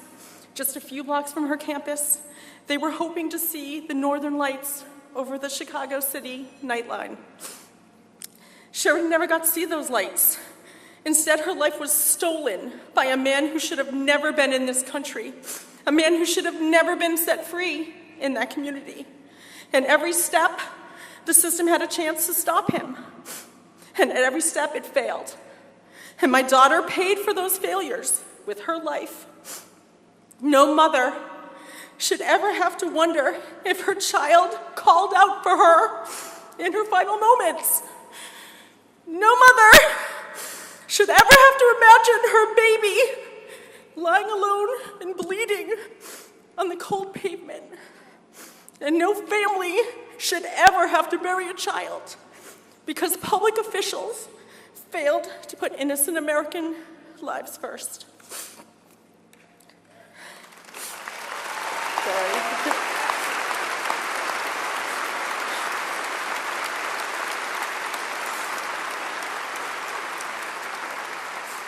To the mothers of New York, to the mothers of Chicago, Rockland County, and our own beloved Westchester County, and all across this nation who have reached out, who've cried with us and prayed for us and stood with us. I just want to thank you from the bottom of every piece of my broken heart. I see you, I hear you, and I need you to please hear me. Remember Sheridan's face. Remember her light. Remember the life she should have lived. And then stand with us, not only in grief, but in action. Forget political party. Vote with your heart. Support leaders like President Trump, like Michael Lawler.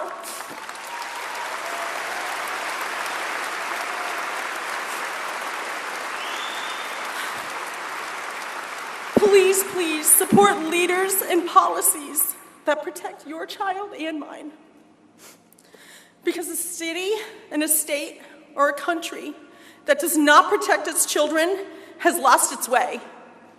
And together, we must be brave enough to demand that it find its way back. Thank you.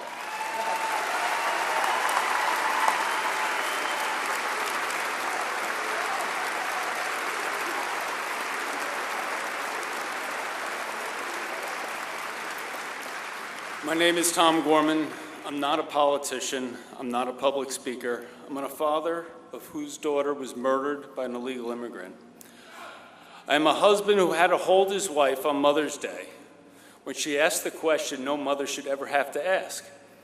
Through tears, Jess looked at Maddie and me and asked, "Am I still the mother of two?" There's no answer big enough for that pain, no words, no comfort, No way to give back what was stolen from our family. All I could do was hold her and tell her the truth. Yes, Jess, you're still the mother of two, because Sheridan will always be our daughter.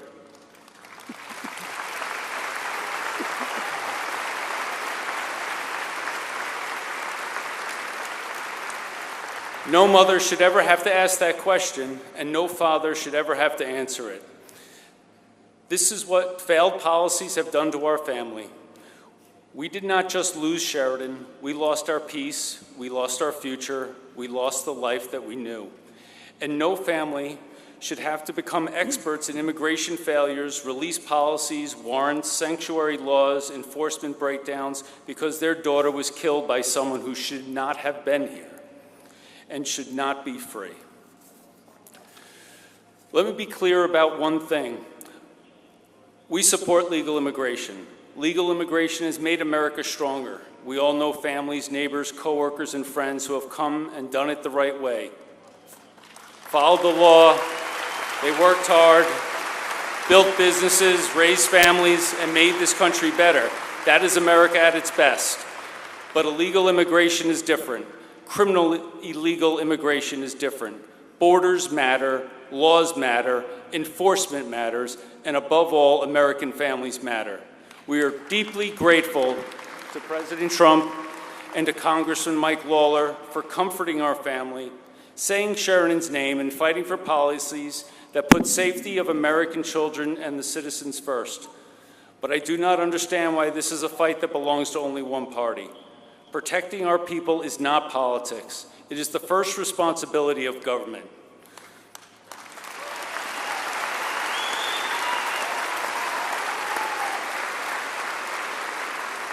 So do not just feel sorry for us. Instead, remember Sheridan's name and stand with us. Demand that leaders who enforce our laws, secure our borders, cooperate with law enforcement, and put innocent American families first. Sheridan should have come home, and because she did not, we will spend the rest of our lives fighting so that someone else's daughter can. Parents out there, give your kids a big hug. Tell them how much you love them. Thank you very much.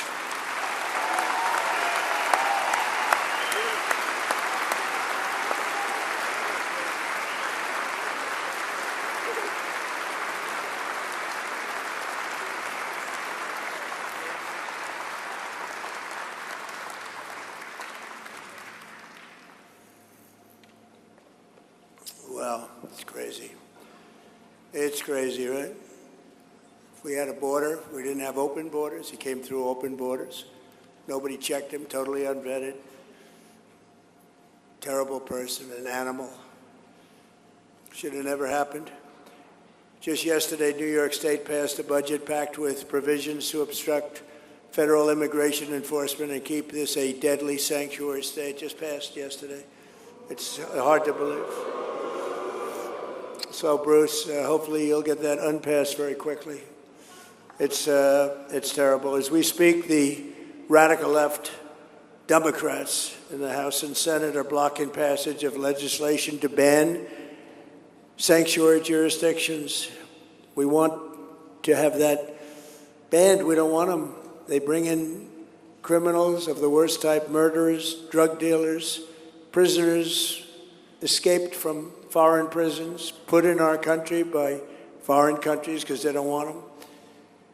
But with your support and Congressman Lawler and Bruce, you're going to do fantastic. You're going to be the next governor, I'm telling you. No, who's going to take this?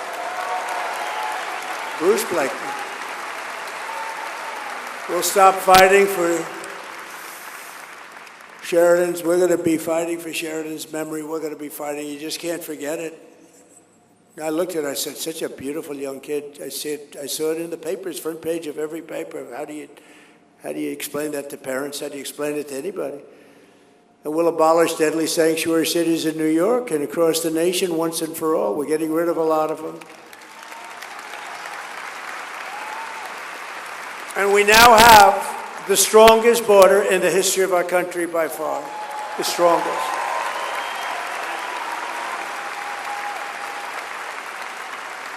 Starting on day one of my administration, we took the most dangerous, unsafe, violent, and open border in the world. Anywhere in the world. I don't think there's any place in the world where 25 million people cross.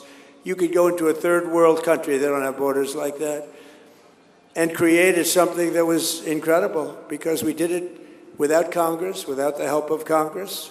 You remember Joe Biden, I can't get legislation passed. I didn't have legislation. I came in and I told Border Patrol and ICE, I said, close the border.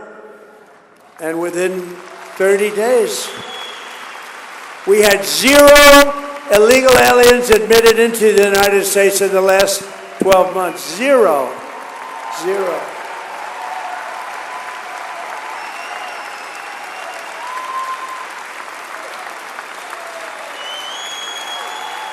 Thank you.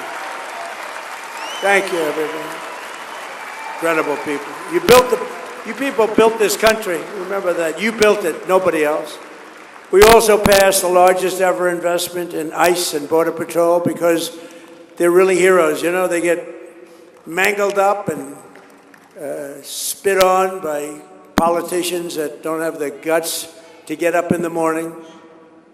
Democrats all, really Democrats all. You look at the stats, it's all, everything's blue.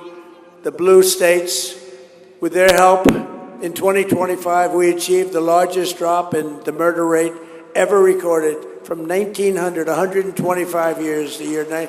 And that's with a lot of people. We got a lot out. We have a lot to take out. That's with a lot of people that aren't supposed to be here. We cut the flow of fentanyl across our border by 59%. Which is unheard of. And we cut the flow of fentanyl and drugs into our country by the ocean and the sea. In other words, coming in by water, by ocean and sea, by 97%. Boom. Boom. We made the largest ever investment in the U.S. military. And we're going to have $1.5 trillion invested. And boy, isn't it great that we have the greatest military in the world right now? Isn't it great? And with not only Venezuela, but with Operation Epic Fury, our warriors are ensuring that the world's #1 state sponsor of terror, Iran, #1 state sponsor of terror, they send their money all over the world to create problems, never going to happen, and they're never going to have a nuclear weapon, and they know that. They know that. And America is winning again. America is respected again, perhaps like never before, but we're just getting started. With the help of our Republican majorities in Congress, we will crush violent crime. We will impose harsh new penalties for dangerous repeat offenders. We will crack down on Marxist prosecutors and rogue judges that are no good for our country. They're disgraceful. And we will end no cash bail. This is where it began.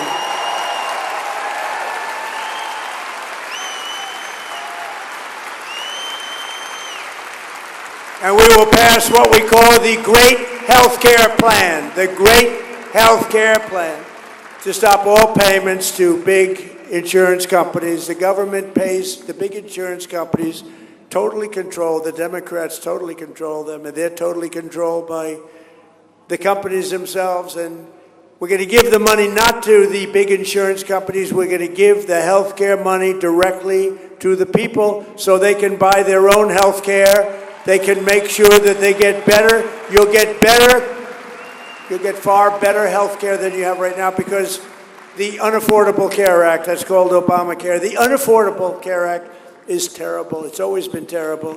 You'll buy your own health care. The money will go directly to you, and you have a lot of money left over. You have much better health care. And we'll stop the radical left's rampant looting of your taxpayers' dollars, and we'll win the war on fraud. And you see that? It's led by our great Vice President, J.D. Vance. You see what's going on? It's looking good. You see what's going on out there? All those good-looking guys up there? They're out there, and they're out there. What they're doing is fantastic. They've caught so much fraud. They're in Minnesota. They're in California. They're going to be everywhere. And J.D. and the group are doing a fantastic job. We're finding billions and billions of dollars of fraud, medical fraud. Dr. Oz is doing phenomenally well. Dr. Oz. Bobby. We love Bobby. And we will always protect our Second Amendment. We will defend religious liberty. We will support our police.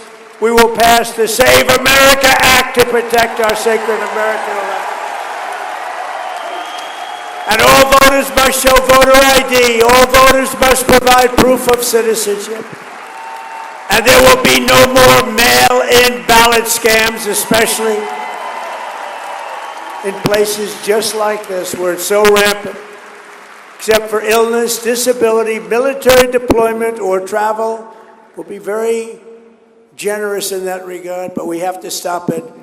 There's no country in the world that has mail-in ballots like we do. No country in the world. You know why? Because it's inherently corrupt. And we will also enshrine in permanent law no men in women's sports and no transgender surgery for our children.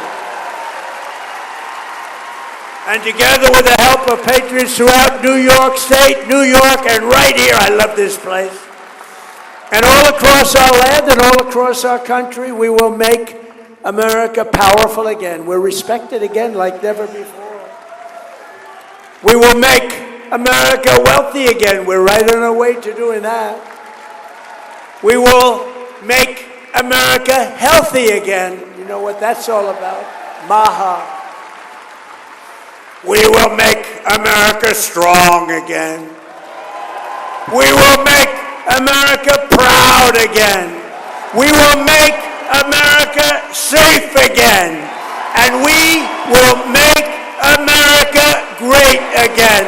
Thank you very much. Thank you. Get out and vote in the midterm. Thank you. Thank you, Mike and Bruce. Thank you very much. Thank you, everybody.